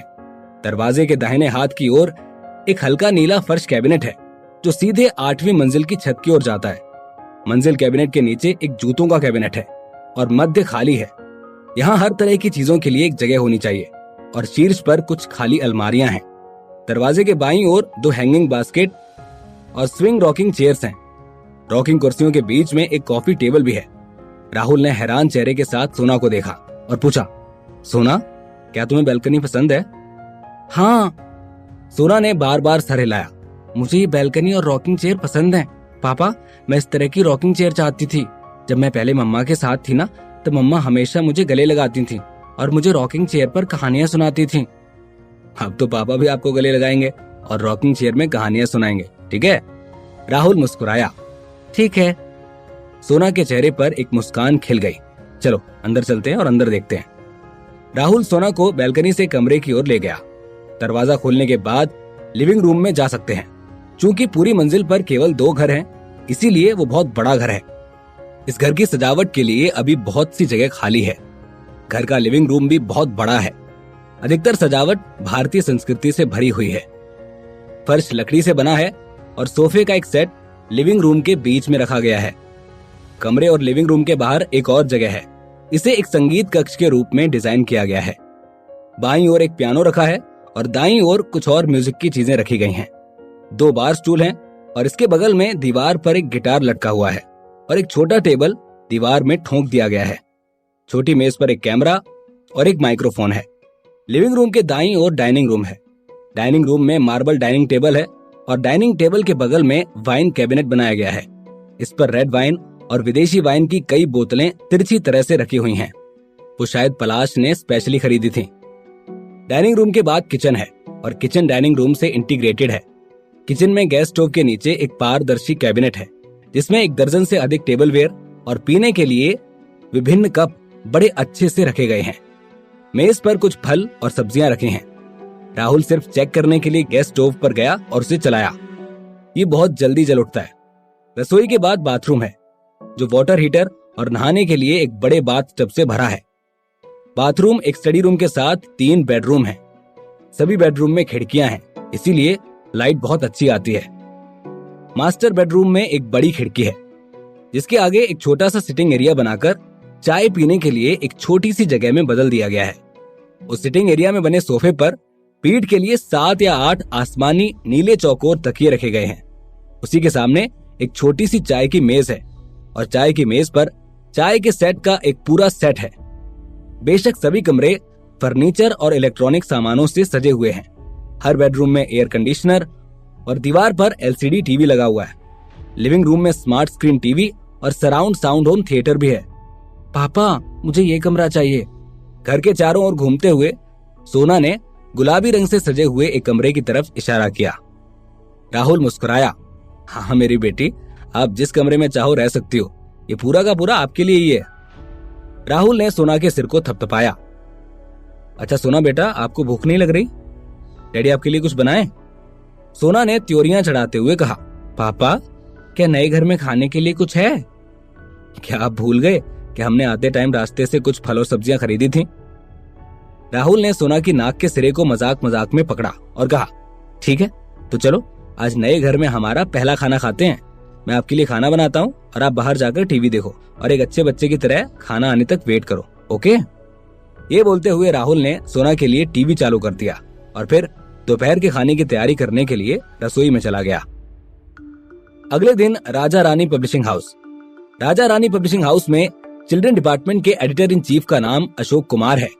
वो अपने शुरुआती दिनों में कुछ सामान्य काम करते थे, लेकिन बाद में किसी कारण से राजा रानी पब्लिशिंग हाउस में चले गए।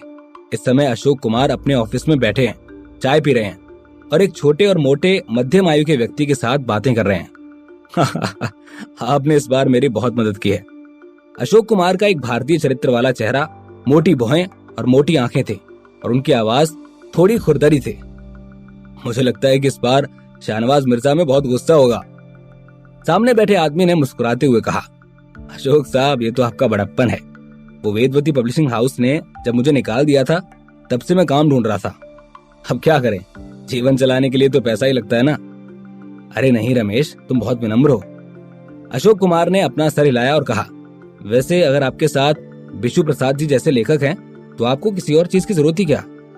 मिर्जा को ये समझना चाहिए कि एक अनुभवी लेखक के सामने कभी भी नए नवेले लेखक की किताब नहीं छापनी चाहिए।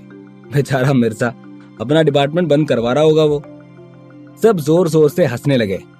अरे मैं तो कुछ भी नहीं अशोक जी, ये सब तो आप जैसे दोस्तों की वजह से है जो मेरे बारे में बहुत सोचते हैं।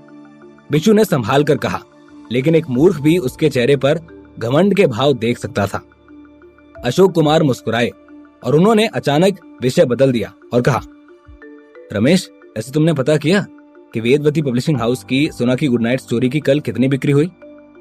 अरे, बिशु ने उपहास किया, क्या बिक्री हो सकती है? इन दिनों परियों की कहानी लिखने की कोई हिम्मत नहीं करता और क्या इन्हें वास्तव में लगता है कि परियों की कहानियां लिखना इतना आसान है? मेरी राय में इस बार वेदवती को समझ आएगा कि ये काम कितना कठिन है। हाँ, बड़ा नुकसान लगेगा उनको। अशोक कुमार ने स्वीकृति में सर हिलाया। वैसे बहुत सारे सेलिब्रिटीज ने वीवो पर वेदवती पब्लिशिंग हाउस के लिए पोस्ट करके प्रचार किया था। अरे इन सबसे कुछ नहीं होता अशोक जी। बिशु घमंड और आत्मविश्वास से भरा दिखा। आप इसे कैसे भी कहें, वो लोग जो सेलिब्रिटी हैं जिनका दूर दूर तक साहित्य से कोई नाता नहीं है। आप चिंता ना करें, हम निश्चित रूप से इस बार भी विजेता हैं। हाँ ये तो है, साहित्य और मनोरंजन दो अलग चीजें हैं। ये सब बोलने के बाद भी अशोक कुमार थोड़ा बहुत चिंता महसूस कर रहे थे। वैसे आपने सोना की गुड नाइट स्टोरी के लेखक के बारे में सुना है? राहुल? जी नहीं, मैंने इसके बारे में कभी नहीं सुना। बिशु ने अपना सर हिलाया। ये सिर्फ एक छोटा लेखक है और वो थोड़ी देर के बाद साहित्य की दुनिया से गायब हो जाएगा, इसलिए उस पर ध्यान ना दें। अशोक ने मुस्कुराते हुए कहा। वैसे बिशु जी, मैं आपको अग्रिम बधाई देना चाहता हूँ। अकेले किताब वाला बुक स्टोर ने किड स्टोरीज की 2 मिलियन कॉपीज ऑर्डर की हैं। हम एक नई ऊंचाई तक पहुंच गए हैं। अरे बधाई बधाई। बिशु का चेहरा अभी खुशी से भरा हुआ था। अब समय आ गया है, आओ चेक करें। अशोक कुमार खड़े हुए और लैपटॉप के पास गए। उन्होंने उसे चालू किया और bookinfo.com करके एक वेबसाइट को ओपन किया। सामान्य तौर पर bookinfo.com पर रिलीज वाले दिन ही बिक्री को नहीं देखा जा सकता है, लेकिन अगली सुबह करीब 9 बजे bookinfo.com का डेटा अपडेट होने के बाद ही इसे देखा जा सकता है। क्या डेटा अपडेट किया गया है? बिशु अशोक कुमार से पूछता है। अभी उसने चाय की एक प्याली पकड़ रखी है। वो इत्मीनान से चाय पी रहा है और सेल्स डेटा के बारे में चिंतित नहीं लगता है। अशोक कुमार ने bookinfo.com के डेटा इंटरफेस को देखा। डेटा देखते ही वो एकदम हक्का बक्का रह गए और उनके मुंह से शब्द टूट टूट कर निकलने लगे। अपडेट तो किया है, लेकिन क्या हुआ? इतने अच्छे आंकड़े हैं क्या आप कुछ बोल ही नहीं पा रहे हैं? बिशु प्रसाद अशोक को ऐसे देखकर मुस्कुराया। अशोक कंप्यूटर की तरफ देखता ही रहा।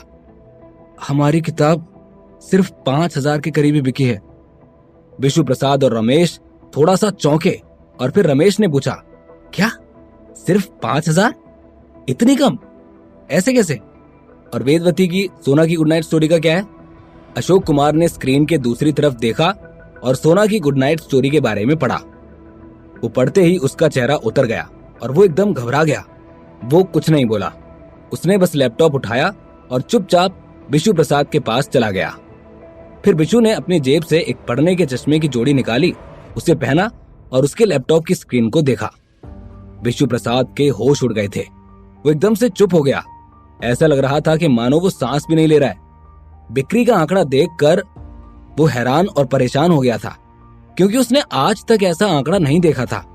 एक कर्कश आवाज के साथ बिशु प्रसाद का चेहरा तुरंत पीला पड़ गया और उसके हाथ से नीले रंग का चाय का प्याला जमीन पर गिर गया और टुकड़ों में बिखर गया। पहले ही दिन सोल्ड आउट, सारी कॉपीज बिक गई इनकी। ये कैसे हो सकता है? 10 लाख कॉपीज? असंभव। और हमारी सिर्फ 5,000 कॉपीज ही कैसे हो सकती हैं?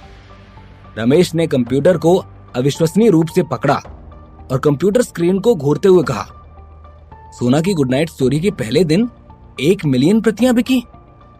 अचानक ही बिशु की आंखें चमक उठी और उसने अशोक कुमार से कहा, एडिटर इन चीफ अशोक जी, ये जरूर bookinfo.com से कोई गलती हुई है और आंकड़े इनसे इधर के उधर हो गए हैं।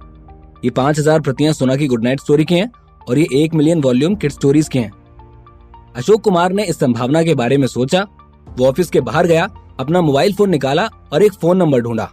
नंबर मिलते ही उसने सीधे डायल किया। थोड़ी देर के बाद अशोक कुमार एक उदास चेहरे के साथ वापस अंदर ऑफिस में आया।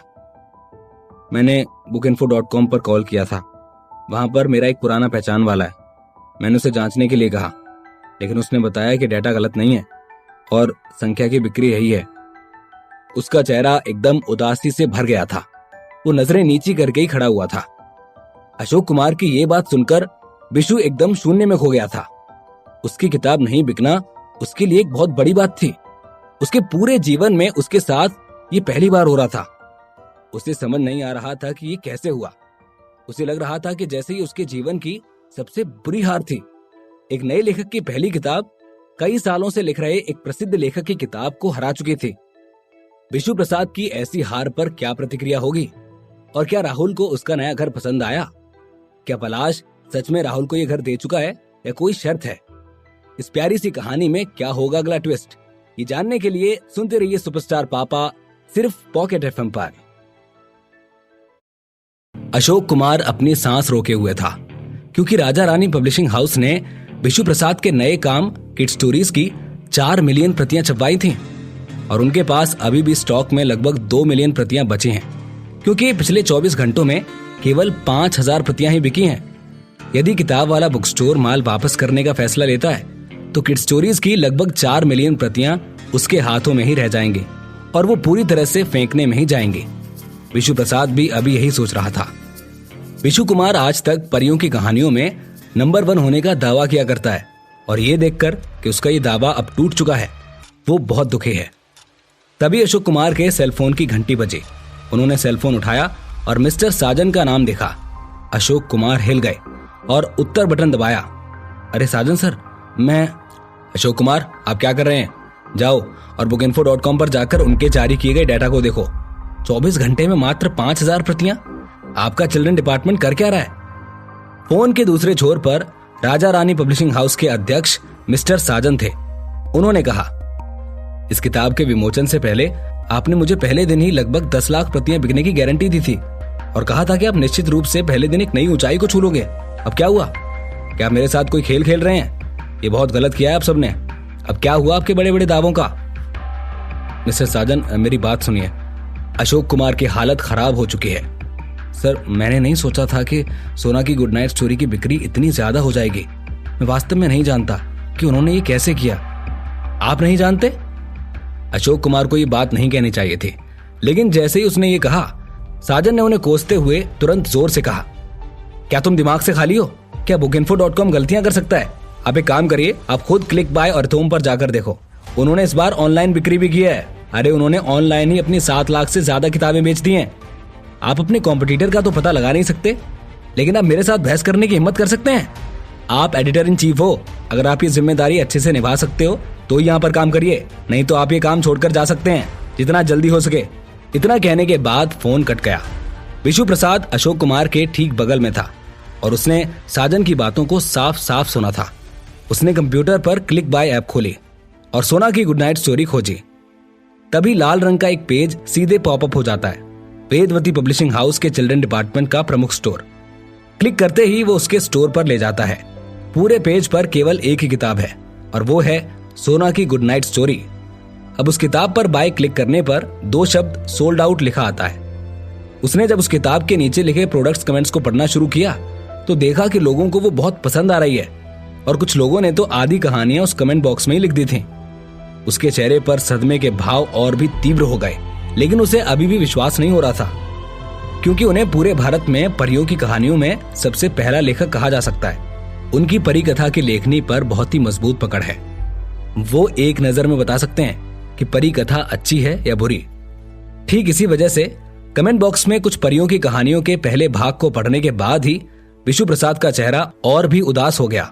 उन्हें अचानक पता चला कि सोना की गुड नाइट स्टोरी में लिखी गई लगभग हर कहानी एक बेहतरीन परी कथा है। हर कहानी समृद्ध और दिलचस्पी से भरपूर है। लेखक की लिखनी भी अद्वितीय है। शब्द और वाक्य बच्चों के लिए समझने में आसान है। एक नजर में सब कुछ स्पष्ट हो गया है। विशु मन ही मन सोचता है कि वो ऐसी परियों की कहानी नहीं लिख सकता। ये सब देखते देखते वो बोलता है, वैसे ये राहुल कौन है? जितना ही विशु ने इसके बारे में सोचा उतना ही वो घबरा गया। कौन हो सकता है? इसकी लिखावट तो किसी सीनियर राइटर जैसी है। विशु अपने मन में उठ रहे इन विचारों से खुद अचंभित था। नहीं, यह संभव है। परी कथा इस तरह से? पहली बार ऐसा कोई कैसे लिख सकता है? हालांकि विशु प्रसाद को लगता है कि उसने जो परी कथाएं लिखी हैं वो राहुल की कहानियों से अच्छी नहीं है, पर इसका मतलब ये नहीं है कि वो हार मान लेगा। अशोक जी, हम भी ऑनलाइन बिक्री का क्यों नहीं सोचते? हाँ, बात तो सही है, ये भी एक तरीका है। उन्होंने विशु को देखकर सर हिलाया और कहा। फिर विशु ने वापस कहा, हमें अब थोड़ी कड़ी मेहनत करनी है। हम सबको हमारे दोस्तों को किताब का ऑनलाइन वीवो पर प्रचार करने में मदद करने के लिए कहना होगा। अशोक कुमार ने अपनी आंखें घुमाई और रमेश को देखा। रमेश ने कहा, यह भी एक अच्छा तरीका है, चलो करके देखना चाहिए। मुझे लगता है कि इससे सुधार होना चाहिए। ठीक है। उस दोपहर विशु प्रसाद ने खुद से एक लंबा वीवो पोस्ट किया। मेरे प्रिय पाठकों और दोस्तों के लिए कल विशु का नया काम किड स्टोरीज भारत के प्रमुख बुक स्टोर्स में बिक्री के लिए रखा गया था। बिक्री की मात्रा संतोषजनक नहीं है। आप लोग तो मुझे जानते ही हैं। सालों से मैं आप लोगों का अपनी किताबों से मनोरंजन कर रहा हूँ, लेकिन इस बार कुछ अजीब ही हुआ। मेरे साथ एक नए लेखक की भी किताब प्रकाशित हुई है। एक ऐसा लेखक जिसका साहित्य जगत में कभी नाम नहीं सुना है। जो क्या लिखता है ये बात किसी को भी नहीं पता, पर उसकी सारी किताबें पहुंच गईं, क्योंकि कोई भी उसकी लेखनी कला जानता नहीं है। मैं आप सबसे बस ये विनती करने के लिए पोस्ट लिख रहा हूँ कि साहित्य प्रेमियों को हम ये गलती करने से रोकें। उन्हें एक ऐसी किताब जो किसी नए लेखक की है उसे लेने से रोकें और मेरे द्वारा लिखी गई किताब को खरीदने के लिए प्रोत्साहित करें। मैं चाहता हूं कि मेरे सभी राइटर दोस्त इस पोस्ट को ज्यादा से ज्यादा शेयर करें ताकि लोग बच सकें। धन्यवाद। विशु के पोस्ट करते ही इस लंबे वीवो पोस्ट को तुरंत ही रिपोस्ट किया गया और जवाब दिया गया, विशु मैं अभी तुम्हारी किताब की एक प्रति खरीदने जा रहा हूं। तो कुछ ने उसको अपना गुस्सा दिखाया। धिक्कार है, तुम झूठ बोल रहे हो और ऑनलाइन होने का फायदा उठा रहे हो। तुम वास्तव में बेशर्म हो। अधिकांश विशु के प्रशंसक और उसके दोस्त थे। उन्होंने अंधाधुंध रूप से एकजुट होकर रिपोस्ट की झड़ी लगा दी। हालांकि इंटरनेट पर वो लोग भी हैं जो राहुल की किताब पढ़ चुके हैं। उन्होंने भी इस पोस्ट पर कमेंट किए। आप किस बारे में बात कर रहे हैं? क्या आपने नन्ही लाल परी पढ़ी है? क्या आपने मेंढक राजकुमार पढ़ी है? क्या तुम्हारी कहानियां बदसूरत बतख की तुलना कर सकती हैं? जल्द ही इंटरनेट दो अलग अलग गुटों में बंट गया। एक गुट स्वाभाविक रूप से विशु की तरफ था और दूसरा पक्ष राहुल की तरफ था। इसमें विशु के पक्ष में उसके कुछ दोस्त हैं और वहीं राहुल का पक्ष उन पाठकों का है जो वास्तव में सोचते हैं कि सोना की गुड नाइट स्टोरी अच्छी है। दोनों पक्ष के लोगों ने इंटरनेट पर जंग शुरू कर दी।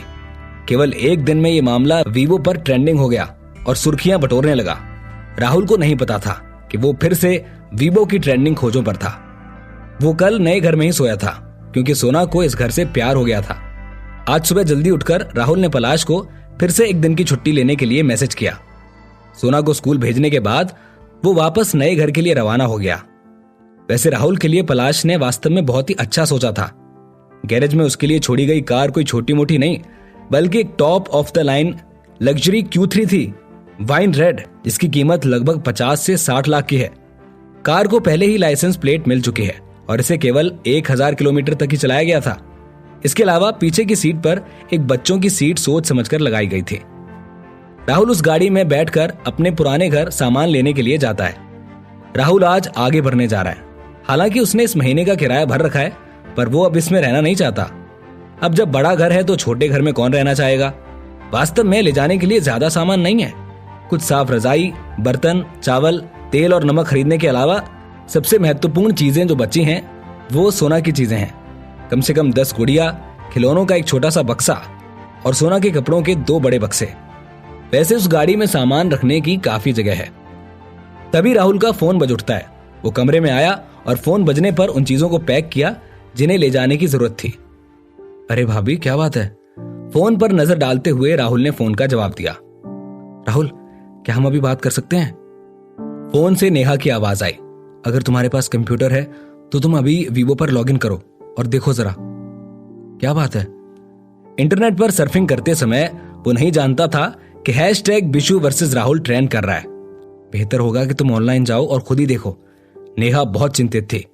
हालांकि इस ऑनलाइन जंग ने सोना की गुड नाइट स्टोरी की बिक्री को प्रभावित नहीं किया और यहां तक कि प्रकाशक की कीमत भी बढ़ा दी।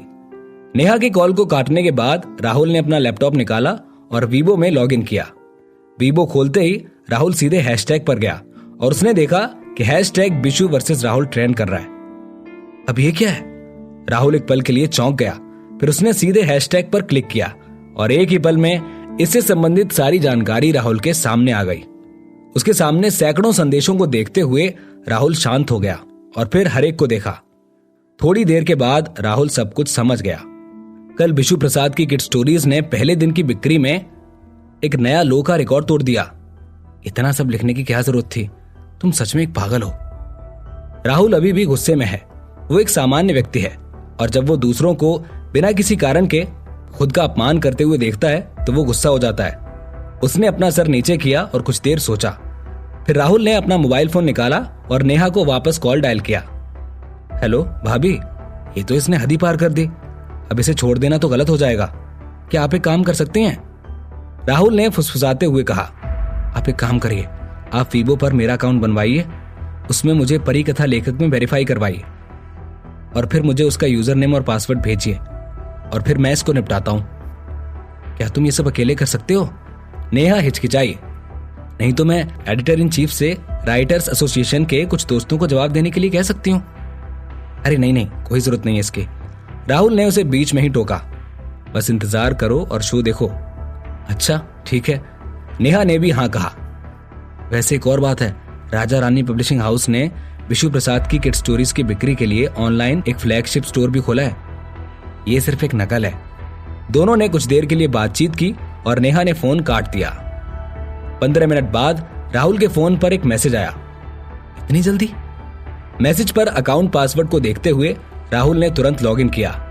वीवो पर उसका नाम राहुल राइटर रखा है और वेरिफिकेशन वेदवती पब्लिकेशन हाउस ने किया है, एक राइटर के तौर पर। राहुल ने लॉगिन करते ही सबसे पहले अपना एक फोटो प्रोफाइल पर लगाया और फिर लिखने की तैयारी करने लगा। उसने कुछ नहीं किया, बस वो कुछ देर शांति से आंख बंद करके बैठा और शांति से सोचने लगा। सोचते सोचते उसका गुस्सा भी बढ़ता जा रहा है। वो गुस्से में लाल हो चुकी अपनी आंखों को खोलता है और अपने वीवो अकाउंट पर लिखना शुरू करता है। नमस्ते पाठकों, मैं सुना की गुड नाइट स्टोरी का लेखक हूं, राहुल। तो राहुल क्या लिखने वाला है? क्या इससे बात खत्म हो जाएगी या आगे और बढ़ जाएगी? क्या विशु प्रसाद राहुल के इस जवाब से कुछ समझेगा या झगड़ा और बढ़ जाएगा? इस प्यारी सी कहानी में क्या होगा अगला ट्विस्ट? ये जानने के लिए सुनते रहिए सुपरस्टार पापा, सिर्फ पॉकेट एफएम पर।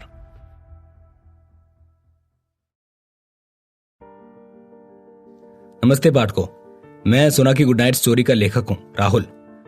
एक दोस्त के कहने पर मैं पाठकों और दोस्तों को कुछ बताने के लिए आज वीवो पर आया हूं। राहुल ने पोस्ट लिखना शुरू किया। बेशर्मी के इस मामले में मैं नहीं पढ़ना चाहता और ना ही इन सब लफड़ों में पढ़ना चाहता हूं। मैं चाहता हूं कि हैशटैग जल्द से जल्द खत्म हो जाए। यहां मेरे 3 प्रश्न हैं। मैं चाहता हूं कि मेरे दोस्त विशु जी इनके जवाब दें। पहला, मैंने जून की शुरुआत में ही सोना की गुड नाइट स्टोरी का प्रचार करना शुरू कर दिया था। आपने अपनी किड स्टोरीज का प्रचार कब शुरू किया? दूसरा, आपने कहा कि मैंने पाठकों को धोखा दिया, इसलिए मैं आपसे पूछना चाहूंगा कि मैंने धोखा कैसे दिया? तीसरा, चूंकि आपने कहा कि मैं एक नया नवेला लेखक हूं, तो मैं आपसे पूछना चाहता हूं कि इस नए नवेले लेखक द्वारा लिखी गई सोना की गुड नाइट स्टोरी की बिक्री कल पूरी 1 मिलियन मतलब 10 लाख हुई थी। आप वो लेखक हैं जो पूरे भारत में अपने आप को परियों की कहानियों का नंबर 1 लेखक होने का दावा करते हैं। फिर आपके द्वारा लिखी गई किड स्टोरीज की कुल बिक्री केवल 5000 तक ही क्यों पहुंची? बस मैं इतना ही कहना चाहता था। मैं अब ये पोस्ट लिखना बंद करता हूं। उम्मीद करता हूं कि अब ये सब बंद हो जाएगा। सबका थैंक यू जिन्होंने मेरी तरफ से बोला, और उन सबको भी थैंक यू जो सामने वाले का साथ दे रहे हैं। बाय। वीवो पर पोस्ट करने और पीड़ित होने का नाटक करने वाला विशु अभी शराब पी रहा है और 4 दोस्तों के साथ बैठकर बातें कर रहा है। दोस्तों, बहुत बहुत धन्यवाद। विशु प्रसाद हमेशा की तरह एक कुर्ता और जीन्स पहने हुए है और उसने एक भरा हुआ शराब का गिलास पकड़ा हुआ है। अगर तुमने मेरी मदद नहीं की होती तो मुझे तो इस बार डर लग रहा था, मेरी बहुत बेइज्जती हो जाती यार। ये सारे दोस्त वही हैं जिन्होंने वीवो पर विशु का समर्थन करते हुए विशु के पोस्ट को रिपोस्ट किया था। वो सभी भारत राइटर्स एसोसिएशन के सदस्य हैं और आजकल सबसे ज्यादा बिकने वाली किताबों के लेखक हैं। अरे विशु, तुम भी क्या थैंक यू बोल रहे हो यार? दोस्तों को भी कोई थैंक यू बोलता है भला? हम सभी राइटर्स एसोसिएशन के सदस्य हैं, हमें एक दूसरे की मदद करनी ही चाहिए। हाँ यार, ये कोई बड़ी बात थोड़ी ना थी कि सिर्फ माउस क्लिक करने की बात थी। अरे सब हंसने लगते हैं। चलो अब एक टोस्ट लें। विशु हंसा और दोस्तों के साथ गिलास टकराकर चीयर्स किया और एक ही घूंट में सब पी गया। जब सब लोग खा पी रहे थे तभी एक फोन आया। विशु, सुना की गुड नाइट स्टोरी के राइटर राहुल ने वीवो पर अपना अकाउंट खोल लिया है। तुम अभी वीवो पर जाओ और अभी उसका अकाउंट देखो, उसने तुम्हारे लिए कुछ लिखा है। कॉल करने वाला कोई और नहीं बल्कि राजा रानी पब्लिशिंग हाउस से अशोक कुमार था। जल्दी करो और सबसे पहले वीवो देखो। अगर आप चाहते हैं कि मैं कुछ करूं तो मुझे सीधे कॉल करें, मैं अपनी पूरी कोशिश करूंगा। विशु ने ना आओ देखा ना ताओ और सीधे टेबल बजाई। टेबल बजाते ही एक वेटर आया। जी सर, क्या आपको कुछ चाहिए? क्या आपके पास यहाँ कोई लैपटॉप है? मुझे उसकी जरूरत है, क्या आप मुझे दे सकते हैं? विशु ने कहा। वेटर ने सर हिलाया और कहा, हाँ मैं 1 मिनट में लेकर आता हूं। उस टेबल पर बैठे उसके दोस्तों ने उससे पूछा, अरे क्या हुआ विशु? विशु ने सिर्फ अपना सर हिलाया और कुछ नहीं बोला। लैपटॉप आया, उसने उसे चालू किया, वीवो पर लॉगिन किया और वो सीधे नोटिफिकेशंस पर गया। उसने नोटिफिकेशंस पर क्लिक किया और अनगिनत नोटिफिकेशंस उसके सामने आ गए। उसने एक एक करके पढ़ना शुरू किया। उसने सबसे पहले राहुल की पोस्ट पढ़ी पोस्ट पढ़ते ही उसकी भौहें गुस्से से सिकुड़ गईं। बिशु के हाव भाव में बदलाव देखकर उसके दोस्त खड़े हुए बिना नहीं रह सके। वो बिशु के पीछे जाकर खड़े हो गए और कंप्यूटर की स्क्रीन को देखने लगे। वो भी राहुल की पोस्ट को पढ़ने लगे और पोस्ट पढ़ते पढ़ते बोलने लगे, ये आदमी वास्तव में बहुत बेशर्म है। ये कैसा है? इसे अपने सीनियर्स की बिल्कुल भी परवाह नहीं है। ये सिर्फ एक नया लेखक है बिशु, तुम वापस इसकी पोस्ट का रिप्लाई करो। दरअसल बिशु ने उस समय वीवो पर राहुल की आलोचना करने का इसलिए सोचा था क्योंकि वो जानता था कि राहुल वीवो पर नहीं है। लेकिन अब बिशु राहुल के पोस्ट के जवाब में एक वीवो पोस्ट लिखना शुरू करता है। मुझे लगता है कि तुम सच में बेशर्म हो। तुम्हारे 3 सवालों का सकारात्मक जवाब देना आवश्यक बनता है। सबसे पहले, मेरी किड स्टोरीज जून की शुरुआत में ही प्रकाशित हो चुकी थी। तुम चाहो तो राजा रानी पब्लिशिंग हाउस से इस बारे में बात कर सकते हो। दूसरा, तुमने किड स्टोरीज को बदनाम करने के लिए एक जाल बुना। बहुत से सेलिब्रिटीज को प्रचार का पैसा देकर उनसे प्रचार करवाया। ऑनलाइन सोना की गुड नाइट स्टोरी को बढ़ा चढ़ाकर पेश किया और पाठकों को खरीदने के लिए धोखा दिया है। तीसरा, अधिकांश पुस्तकें उन सेलिब्रिटीज के प्रशंसकों द्वारा ही खरीदी गई थीं। इसके अलावा मुझे अब भी तुम्हारे चरित्र पर संदेह है, क्योंकि तुम्हारी कहानियां समाज को जो सीख देती हैं वो बिल्कुल भी बच्चों के लिए सही नहीं है। उनमें कुछ भी सकारात्मक नहीं है। एक कहानी में भेड़िया लोगों को खाता है, दूसरी कहानी में माँ और बेटी नरभक्षी हैं। वहीं एक कहानी ये सिखाती है कि वादों पर विश्वास नहीं किया जा सकता।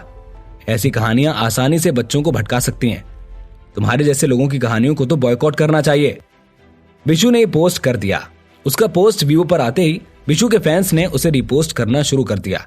और सिर्फ इतना ही नहीं, उसके फैंस ने राहुल के बारे में बुरे बुरे कमेंट्स करना भी शुरू कर दिया। ये बिशु सही बोल रहा है, परियों की कहानियों में कोई ना कोई सीख होती है, पर इसकी कहानी से कोई सीख नहीं मिल रही है। ये सही है, कौन सा बुरा भेड़िया लोगों को खा रहा है? क्या ये बच्चों को डरा नहीं रहा है? कचरा लेखक राहुल कचरा किताब लिखता है। धीरे धीरे उन्होंने राहुल पर व्यक्तिगत हमले भी शुरू कर दिए। ये सब पोस्ट होते ही राहुल ने देख लिया। कंप्यूटर के बगल में खड़ा राहुल बिशु का जवाब देखकर तुरंत नाराज हो गया। उसकी पोस्ट देखकर उससे रुका नहीं गया और उसने इसका जवाब देना शुरू कर दिया। क्यों बिशु, क्या तुम हमें यहाँ पर यह सबूत दे सकते हो कि तुमने ये सब जून में ही शुरू कर दिया था? तुम एक मूर्ख हो, लेकिन कृपया पाठकों और दोस्तों को बेवकूफ ना समझो। जैसा कि तुमने मेरी हर कहानी की सीख यहाँ लिख दी है, इसका मतलब है कि तुमने भी सोना की गुड नाइट स्टोरी खरीद ली है और पढ़ भी ली है। तो कृपया मुझे ये बताओ कि तुमने कौन से सेलिब्रिटी के कहने पर ये खरीदी है? किसके प्रचार से तुमने ये खरीदी? तुमको किसने बताया? तुम अंधे हो। जहां सफेद होता है तुम्हें वहां भी काला ही दिखाई देता है, क्योंकि तुम्हारा दिल काला है। आखिरी बात, तुम सिर्फ एक परी कथा लेखक हो, सिर्फ एक परी कथा लेखक। तुम अकेले भारत के सारे लेखकों का प्रतिनिधित्व नहीं कर सकते। याद रखो, तुम बेशर्म हो, मैं नहीं। राहुल ने बिशु की हर बात का कसकर जवाब दिया। इन दोनों की इस तरह की लड़ाई का सब भरपूर मजा ले रहे थे। कुछ तो सच में कमेंट कर रहे थे, लेकिन कुछ आग में घी डालने का काम कर रहे थे ताकि ये दोनों और लड़ें और लोगों को और मजा आए। राहुल लिखना जारी रखता है। परियों की कहानियां सभी मासूम बच्चों के लिए होती हैं। बच्चों के पास सबसे शुद्ध दिमाग होता है। वो अक्सर परियों की कहानियों में खुद को देखने लगते हैं। तुमने सीधे तौर पर सोना की गुड नाइट स्टोरी को बेकार साहित्य की श्रेणी में कैसे डाल दिया? तुम्हारा इरादा क्या है? इस दुनिया में अच्छाई और बुराई दोनों हैं। यदि कोई बुराई नहीं होगी तो आप अच्छाई को कैसे उजागर कर सकते हो? मूल रूप से बिशु के जवाब के कारण कुछ पाठक उसकी ओर झुकना शुरू कर चुके थे, लेकिन अब राहुल के जवाब को देखकर वो वापस सोचने लगे। अब हर कोई उम्मीद कर रहा था कि बिशु फिर से कोई जवाब देगा। कि किसी ने तभी हैशटैग के साथ एक खबर शेयर की जो कि भारत के शिक्षा मंत्रालय की थी, जिसमें लिखा था कि नन्ही लाल परी कहानी बच्चों के स्कूल बुक्स में प्रकाशित की जाएगी। उसी में आगे लिखा था, राहुल अत्याधुनिक परियों की कहानियों के लेखक, उनके परी कथा संग्रह सोना की गुड नाइट स्टोरी में से एक कहानी नन्ही लाल परी एक फेरी टेल्स है। इसकी अच्छी सीख और पढ़ने में आसान भाषा की वजह से ये बच्चों को पढ़ते समय रोमांच का अनुभव कराती है। इस तरह का अद्भुत अनुभव कुछ ऐसा होता है जिसका सामना बच्चे वास्तविक जीवन में नहीं कर सकते। कहानी में एक बड़ा भेड़िया दुष्ट है, लड़की थोड़ी चालाक है, दयालु और बहादुर है, और इसमें अच्छाई और बुराई का चित्रण स्पष्ट रूप से बच्चों को अच्छे और बुरे में अंतर करने में मदद कर रहा है, जिससे बच्चे खुद से ही सवाल कर सकें और एक सही रवैया बना सकें।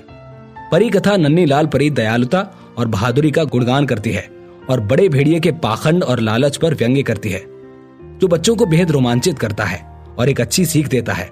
इसीलिए हमारी शोध के बाद परी कथा नन्ही लाल परी बच्चों की शिक्षा के बुनियादी पाठ्यक्रम में शामिल की जाएगी।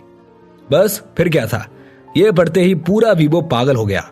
वो भी जो राहुल के साथ थे और वो भी जो राहुल के खिलाफ थे। उन्हें समझ में आ गया था कि यह बिशु की बहुत बड़ी हार बन चुकी है। इससे अब खेल खत्म हो चुका है। जैसे ये खबर आग की तरह फैली, राहुल को मिर्जा साहब का फोन आया। राहुल मुबारक हो, मामला सुलझ गया है। नन्ही लाल परी को बच्चों को पढ़ाने के लिए स्कूल की बुक्स में जगह मिल गई है भाई। इतने सालों में कभी भी किसी भी परी कथा को पढ़ाई के कोर्स में शामिल नहीं किया गया। मेरे दोस्त, तुमने एक मिसाल कायम की है, खुश हो जाओ, जश्न मनाओ। मिर्जा साहब, ये सिर्फ मेरी नहीं, आपकी और नेहा की भी जीत है। अगर आप दोनों ना होते तो मैंने तो कभी सोचा भी ना होता कि मैं इतना अच्छा लिख सकता हूँ। राहुल ने मुस्कुराते हुए कहा, अरे नहीं नहीं राहुल, ये सब तुम्हारा है, इसे एंजॉय करो, मैं इसमें दखल नहीं दूंगा, इसीलिए मैं फोन रखता हूँ, बाय। मिर्जा साहब के फोन काटने के बाद राहुल ने इस मामले पर एक वीबो पोस्ट किया। Thank you so much everyone. मैं बस अपनी लिखी हुई कहानी को बच्चों के साथ साझा करना चाहता था और मुझे ये सम्मान मिलने से मैं बहुत खुश हूँ, क्योंकि ये कहानी अब बहुत सारे बच्चों तक पहुंचेगी। वहीं बिशु के चेहरे पर मुस्कान पूरी तरह से जम गई और फिर उसका चेहरा सफेद से लाल और लाल से नीला हो गया। जैसे जैसे स्तर बदलते गए, उसका चेहरा उतना ही रंग बदलता रहा। इतना सब कुछ होने के बाद राइटर्स एसोसिएशन के वो दोस्त जो बिशु का साथ दे रहे थे, उन्हें भी अब ये लगने लगा था कि उन्होंने गलत व्यक्ति की मदद की है। वीवो पर राहुल अब राइटिंग का भी स्टार बनने लग गया था।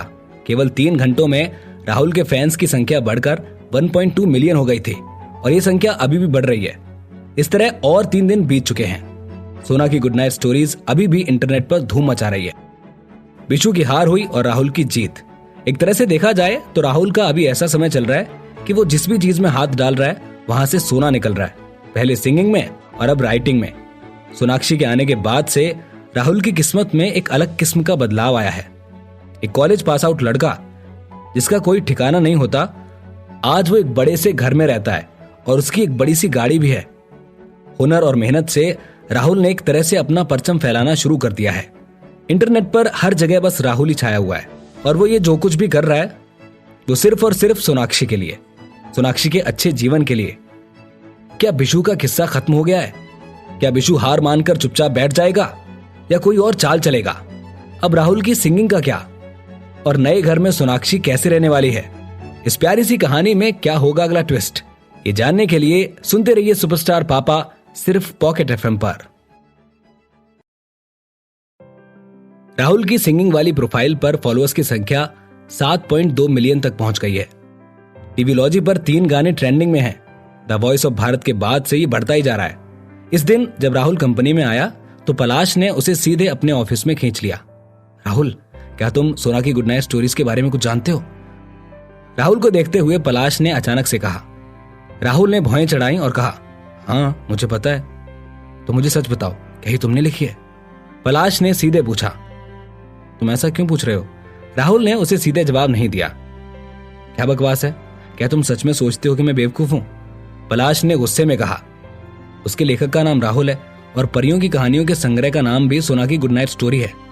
अगर तुम ये कहते हो कि ये तुम नहीं हो तो मैं इस पर विश्वास नहीं करूंगा। राहुल उसे हैरान होकर देखता है। ओह, तो वो तुम ही हो? मुझे उम्मीद नहीं थी कि तुम इतने स्मार्ट हो। पलाश जोर जोर से हंसने लगा और तालियां बजाने लगा।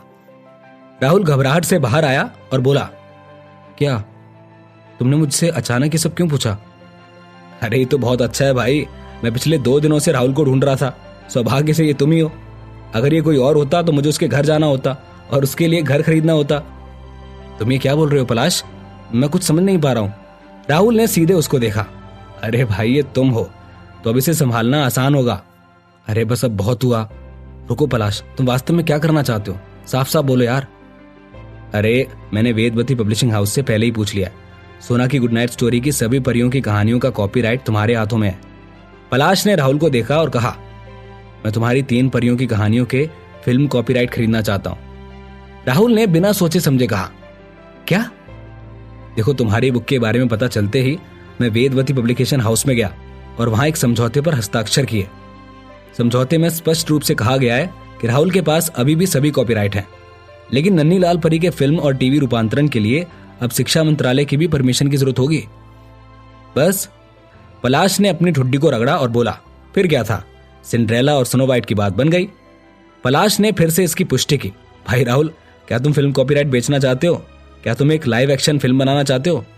पलाश ने अपने चेहरे पर थोड़ा गर्व के साथ सर हिलाया। बोलो, इसके बारे में क्या ख्याल है? और मैं चाहता हूं कि तुमको एक मेन रोल भी दे दूं इस फिल्म में। और इसे ये भी माना जाएगा कि तुमने फिल्म और टेलीविजन इंडस्ट्री में कदम रख दिया है। राहुल सोच में डूब गया। कौन सा नायक? सिंड्रेला में प्रिंस किट या स्नो वाइट में एक सफेद घोड़े पर आता राजकुमार? पृथ्वी पर पिछले जन्म में उसे ऐसा याद है कि विभिन्न देशों द्वारा केवल सिंड्रेला को लाइव एक्शन फिल्म में बनाया गया है। स्नो वाइट केवल एक एनिमेशन ही बनी थी, और भले ही सिंड्रेला की लाइव एक्शन फिल्म पृथ्वी पर केवल एक प्रोडक्शन हाउस ने बनाई थी, लेकिन दुनिया भर के दर्शकों द्वारा इसका गर्मजोशी से स्वागत किया गया था। राहुल ने इसके बारे में लंबे समय तक सोचा और बोला, नहीं। क्या? पलाश हैरान हो गया। तुम जानबूझकर ऐसा कर रहे हो ना? ये ठीक है अगर तुम मुझे नन्ही लाल परी नहीं देते हो, आखिरकार इसे शिक्षा मंत्रालय ने ले लिया है, लेकिन तुमको मुझे सिंड्रेला और स्नो वाइट में से एक देना चाहिए, है ना? और अगर नहीं तो मुझे एक अच्छा जवाब चाहिए। ये समझौता हुआ है, पर तुम मना क्यों कर रहे हो? पलाश ने एकदम से जल्दी जल्दी सब बोल दिया। पलाश, तुम्हें अपना स्वभाव बदलने की जरूरत है। मैंने अपनी बात पूरी नहीं की और तुम गुस्से में आ गए। राहुल ने धीरे से कहा, मैं कह रहा हूं कि हम ये कर सकते हैं, लेकिन मैं ये नहीं कह सकता कि स्नो वाइट एक लाइव एक्शन में मूवी बनने लायक है या नहीं। और लेकिन मेरे भाई, तुमने तो इसके पहले कभी कोई फिल्म नहीं बनाई, तो तुम कैसे जानते हो कि ये काम नहीं करेगा? इसके अलावा तुम्हारी परियों की कहानी की किताब अब बहुत प्रसिद्ध है। तुम इस लोकप्रियता का लाभ उठाकर स्नो वाइट और सिंड्रेला को एक लाइव एक्शन फिल्म बनने के लिए मुझे दे दो और इस बात पर गर्व करो। पलाश थोड़ा चिंतित था। और देखो, अब तुमने एंटरटेनमेंट इंडस्ट्री में एक मजबूत मुकाम हासिल कर लिया है। जैसे ही तुम फिल्म और टीवी इंडस्ट्री में एंट्री करोगे, उसी टाइम से तुम्हारा केवल फायदा ही फायदा होगा, नुकसान नहीं। नहीं पलाश, फिल्म और टीवी इंडस्ट्री के बाद में मुझे सिर्फ और सिर्फ सोनाक्षी का ख्याल रखना है। मैं अभी और किसी चीज को टाइम नहीं दे सकता। तुम लड़के, तुम्हारे पास वास्तव में कोई बिजनेस माइंड नहीं है, पलाश ने कहा। ठीक है, तुमने कहा कि snow white live action film बनने के लायक नहीं है, तो क्या सिंड्रेला ठीक है? पलाश ने अपना सर हिलाया और बोलना जारी रखा। इसके बारे में सोचो कि दो परियों की कहानियों में एक मजबूत वेस्टर्न टच है। पलाश ने असंतुष्ट होकर कहा, हम यूरोप और अमेरिका से अभिनेताओं को आमंत्रित कर सकते हैं। वैसे वास्तव में तो संभव नहीं है, पर हम इसकी भरपाई के लिए विशेष प्रभावों का उपयोग कर सकते हैं। लेकिन आपको इसे लाइव एक्शन मूवी में क्यों बनाना है? राहुल ने पूछा। अरे, फिर इसे और क्या बनाया जा सकता है? पलाश नाराज हो गया। अरे यार, इसे एक एनिमेटेड फिल्म बनाओ ना, राहुल ने सीधे कहा। एनिमेशन? पलाश की आंखें चौड़ी हो गईं। उसने वास्तव में कभी नहीं सोचा था कि इसे एक एनिमेटेड फिल्म में बनाया जा सकता है, क्योंकि अभी तक यहाँ टेरा की दुनिया में कभी भी कोई ऐसी एनिमेशन फिल्म नहीं बनी है जो मूवी थिएटरों में दिखाई गई हो। एक कारण यह भी है कि अभी तक यहाँ एनिमेशन प्लॉट अपने आप में बहुत छोटा होता है, 90 से 120 मिनट का, जो कि एक बड़ी फिल्म के लिए पर्याप्त नहीं है। दूसरी बात यह है कि सिनेमा देखने वाले ज्यादातर लोग वयस्क होते हैं। एक बूढ़ा आदमी या बूढ़ी औरत अपनी 50 या 60 साल की उम्र में कार्टून देखने सिनेमा घर क्यों जाएंगे? भले ही आप अपने बच्चों को दिखाने के लिए ले जाएं, पर वो ज्यादा लोग नहीं होते हैं, और बच्चे भी ज्यादा देर तक सिनेमा हॉल में टिकते नहीं हैं। पलाश को अभी भी याद है कि कुछ दिनों पहले वो एक फिल्म देखने के लिए रोमिला को सिनेमा घर ले गया था। रोमिला मात्र 20 मिनट से भी कम समय में उसकी बाहों में सो गई थी, और अगर रोमिला का ये हाल है तो क्या दूसरे बच्चे उससे बेहतर हो सकते हैं? अरे क्या हुआ? राहुल ने पलाश को सोच में डूबे हुए देखा और फिर बोलना जारी रखा। आपको मुझ पर विश्वास करना होगा। एनिमेशन और लाइव एक्शन फिल्मों के बीच का अंतर यह है कि लोगों को कल्पना और जादू या कुछ रोमांचक और कुछ अलग दिखाने के लिए एनिमेशन में ज्यादा स्कोप है। वास्तव में राहुल पलाश को इन दो परियों की कहानियों को एनिमेटेड फिल्मों में बनाने के लिए इसलिए राजी करने में लगा हुआ था क्योंकि अपने पिछले जन्म में परियों की कहानियों पर आधारित एनिमेटेड फिल्में उसे अच्छे से याद हैं। उन्हें सभी उम्र के लोग बहुत चाव से देखते हैं और पसंद भी करते हैं। और सबसे जरूरी बात, राहुल के पास पृथ्वी पर बनी फिल्मों की एक एक चीज याद है। उसने पलाश से साफ साफ पूछा, क्या आपको इस बात की चिंता है कि एनिमेटेड फिल्म अच्छे से बन भी जाती हैं तो चलेंगी या नहीं? हाँ, शायद यही सोच रहा हूं। पलाश ने सिर हिलाया। ठीक है, मैं स्ट्रेटेजी डिपार्टमेंट और एनिमेशन डिपार्टमेंट से पूछता हूं। ठीक है, पूछो, और अगर यह तकनीकी रूप से मुमकिन है तो मैं एनिमेशन फिल्म बनाने वाला सबसे पहला रहूंगा, पलाश ने कहा। मेरा विश्वास करो पलाश, तुम निराश नहीं होगे। राहुल ने पलकें झपकाई और फिर बात पलटी। वैसे मैं और सोना जीबी रोड शिफ्ट हो गए हैं, तुम कब आ रहे हो? अरे मुझे तो पहले से ही पता था, पलाश ने उसे गर्व से कहा। वो तो मुझे सोना ने बता दिया, नहीं तो तुम तो शायद मुझे बताने ही नहीं वाले थे। वैसे कुछ दिनों बाद रितिका जूनियर हाई स्कूल जा रही है, तो मैं उसके जाने के बाद वहां जाऊंगा और फिर मैं वहां से सीधे आ जाऊंगा। रितिका पलाश की सबसे बड़ी बेटी है। वो इस साल 12 साल की हो गई है। जब से पलाश और उसकी पत्नी का तलाक हुआ था, तब से रितिका को उसकी देखभाल के लिए उसकी माँ को ही सौंप दिया गया था। इसीलिए पलाश को कभी भी रितिका को देखने का मौका भी नहीं मिला था। ओह, रितिका तुम्हारे साथ रहने आ रही है? राहुल ने आश्चर्य से पूछा। पलाश ने अपने चेहरे पर एक लालसा भरी अभिव्यक्ति दिखाई। मैंने कई सालों से रितिका को नहीं देखा है। उसकी माँ हाल ही में विदेश में अपना कारोबार बढ़ा रही है। वो 6 महीने तक वापस नहीं आ सकती। उसके पास रितिका की देखभाल करने का समय ही नहीं है। उसने सिर्फ इतना कहा कि डैड मुझे एक गिफ्ट दो और मुझे आकर ले जाओ। क्या तुम लेट नहीं हो रहे हो? राहुल ने अपने हाथ पर बंधी घड़ी देखकर पूछा। पलाश ने अपनी भौहें चिढ़ाई और चिढ़ाने वाली मुस्कान के साथ कहा, देखो वैसे तुम्हारी शादी तो हुई नहीं है, तो तुम क्या जानो शादी के बाद होने वाली तकलीफों को। देखो सोना की अकेले देखभाल करना आसान नहीं है। तुम शादी पर विचार क्यों नहीं करते? मजाक करना बंद करो। राहुल ने अपने हाथों को बार बार हिलाया और कहा, सोना के लिए मैं तो अकेला ही काफी हूं। इसके अलावा सोना बिना मां के नहीं है। अब बस मैं बता नहीं सकता क्या? पलाश ने पूछा। शायद तुम दोनों फिर से एक साथ होने वाले हो। क्यों? चलो भाई, मेरे पास यहाँ तुम्हारे साथ ये बातें करने का टाइम नहीं है। राहुल ने अब उससे बात करने की जहमत नहीं उठाई। हाँ, हमेशा की तरह यहाँ से निकल जाओ या छुप जाओ जब भी मैं तुमसे ये सवाल पूछूं तो। इन दिनों पलाश अक्सर पूछता है कि सोनाक्षी की माँ कौन है, और हर समय राहुल या तो इससे बचता है या छिप जाता है। मैं तुमसे बहुत नाराज हूं राहुल। पर राहुल ने अपना हाथ लहराया और बाहर चला गया। राहुल का मानना है कि वो पलाश को सिंड्रेला और स्नो वाइट के कॉपीराइट कभी नहीं देगा। इसीलिए अपने ऑफिस में लौटने के बाद राहुल ने 2 परियों की कहानियों की एनिमेशन स्क्रिप्ट, साथ ही कुछ मेन सीन्स के एनिमेशन डिजाइन बनाना शुरू कर दिया। राहुल सीधे कंप्यूटर पर गया और कंप्यूटर के सामने बैठे उसने एक पल के लिए सोचा और सीधे एनिमेटेड फिल्म सिंड्रेला की स्क्रिप्ट लिखना शुरू कर दिया। वैसे तो ये स्क्रिप्ट राहुल ने लिखना शुरू की है, लेकिन ये कोई ओरिजिनल स्क्रिप्ट नहीं होगी, बल्कि ये वास्तव में पृथ्वी पर बसे यूरोप और अमेरिका में 1950 में बनी सिंड्रेला की एक नकल होगी। जैसे ही राहुल ये कहानी लिखने में खो गया था, उसका फोन बज उठा। अरे नेहा भाभी, क्या बात है? आपने इस वक्त मुझे कॉल करके क्यों याद किया? राहुल ने फोन पर नजर डाली, स्पीकर फोन चालू किया और जवाब दिया। आप तो दिन ब दिन बिजी होते जा रहे हैं भाई साहब, हमसे भी कभी बात कर लिया करो। फोन से रोनी की आवाज आई। मैंने आपकी भाभी से सुना है कि सोना की गुड नाइट स्टोरी पिछले कुछ दिनों में आग लगा चुकी है। सुना है कि ऑनलाइन तो 5 मिलियन प्रतियां बिक गई हैं। मुझे क्यों लग रहा है कि इस आवाज में ईर्ष्या और घृणा भरी हुई है। राहुल जोर से हंस पड़ा। भाई, इतना पैसा कमाने वाले से कोई कैसे नहीं चलेगा? राहुल भी हंसकर बोला, ठीक है, जब आपके पास समय हो तब इस बारे में विस्तार से बात करते हैं। वैसे मैंने इस बार आपको फोन सिर्फ इसलिए किया है कि मैं आपसे कुछ पूछना चाहता हूँ, राय लेना चाहता हूँ। हाँ बोलो ना, क्या बात है? राहुल ने माउस को दूर धकेल दिया और फोन हाथ में उठाया। अरबाज भाई आपको डिनर करने के लिए इनवाइट करना चाहते हैं, तो बताइए आपके पास समय कब है? रोनी ने उत्तर दिया। राहुल एक पल के लिए ठिठक गया और कहा, अरबाज, लेकिन क्यों? उन्हें मुझसे क्यों मिलना है? रोनी ने जवाब दिया, ये तो मुझे नहीं पता, तुम खुद मिलकर पूछ लेना। राहुल ने अपना सर खुजाया और कहा, ठीक है, तो बताओ कब आना है? आज की दोपहर कैसा रहेगा? रोनी ने जल्दी से कहा। अरबाज भाई के पास भी आज समय है। तो ठीक है, मुझे जगह बता देना, मैं वहां खुद आ जाऊंगा। राहुल सहमत हुआ। क्या राहुल सच में एनिमेशन फिल्म लिखेगा? अब ये अरबाज राहुल से क्यों मिलना चाहता है? क्या राहुल ने जो पलाश को बोला वो सच है कि वो अभी भी मिली के साथ होने की सोच रहा है? इस प्यारी सी कहानी में क्या होगा अगला ट्विस्ट, ये जानने के लिए सुनते रहिए सुपरस्टार पापा, सिर्फ पॉकेट एफएम पर।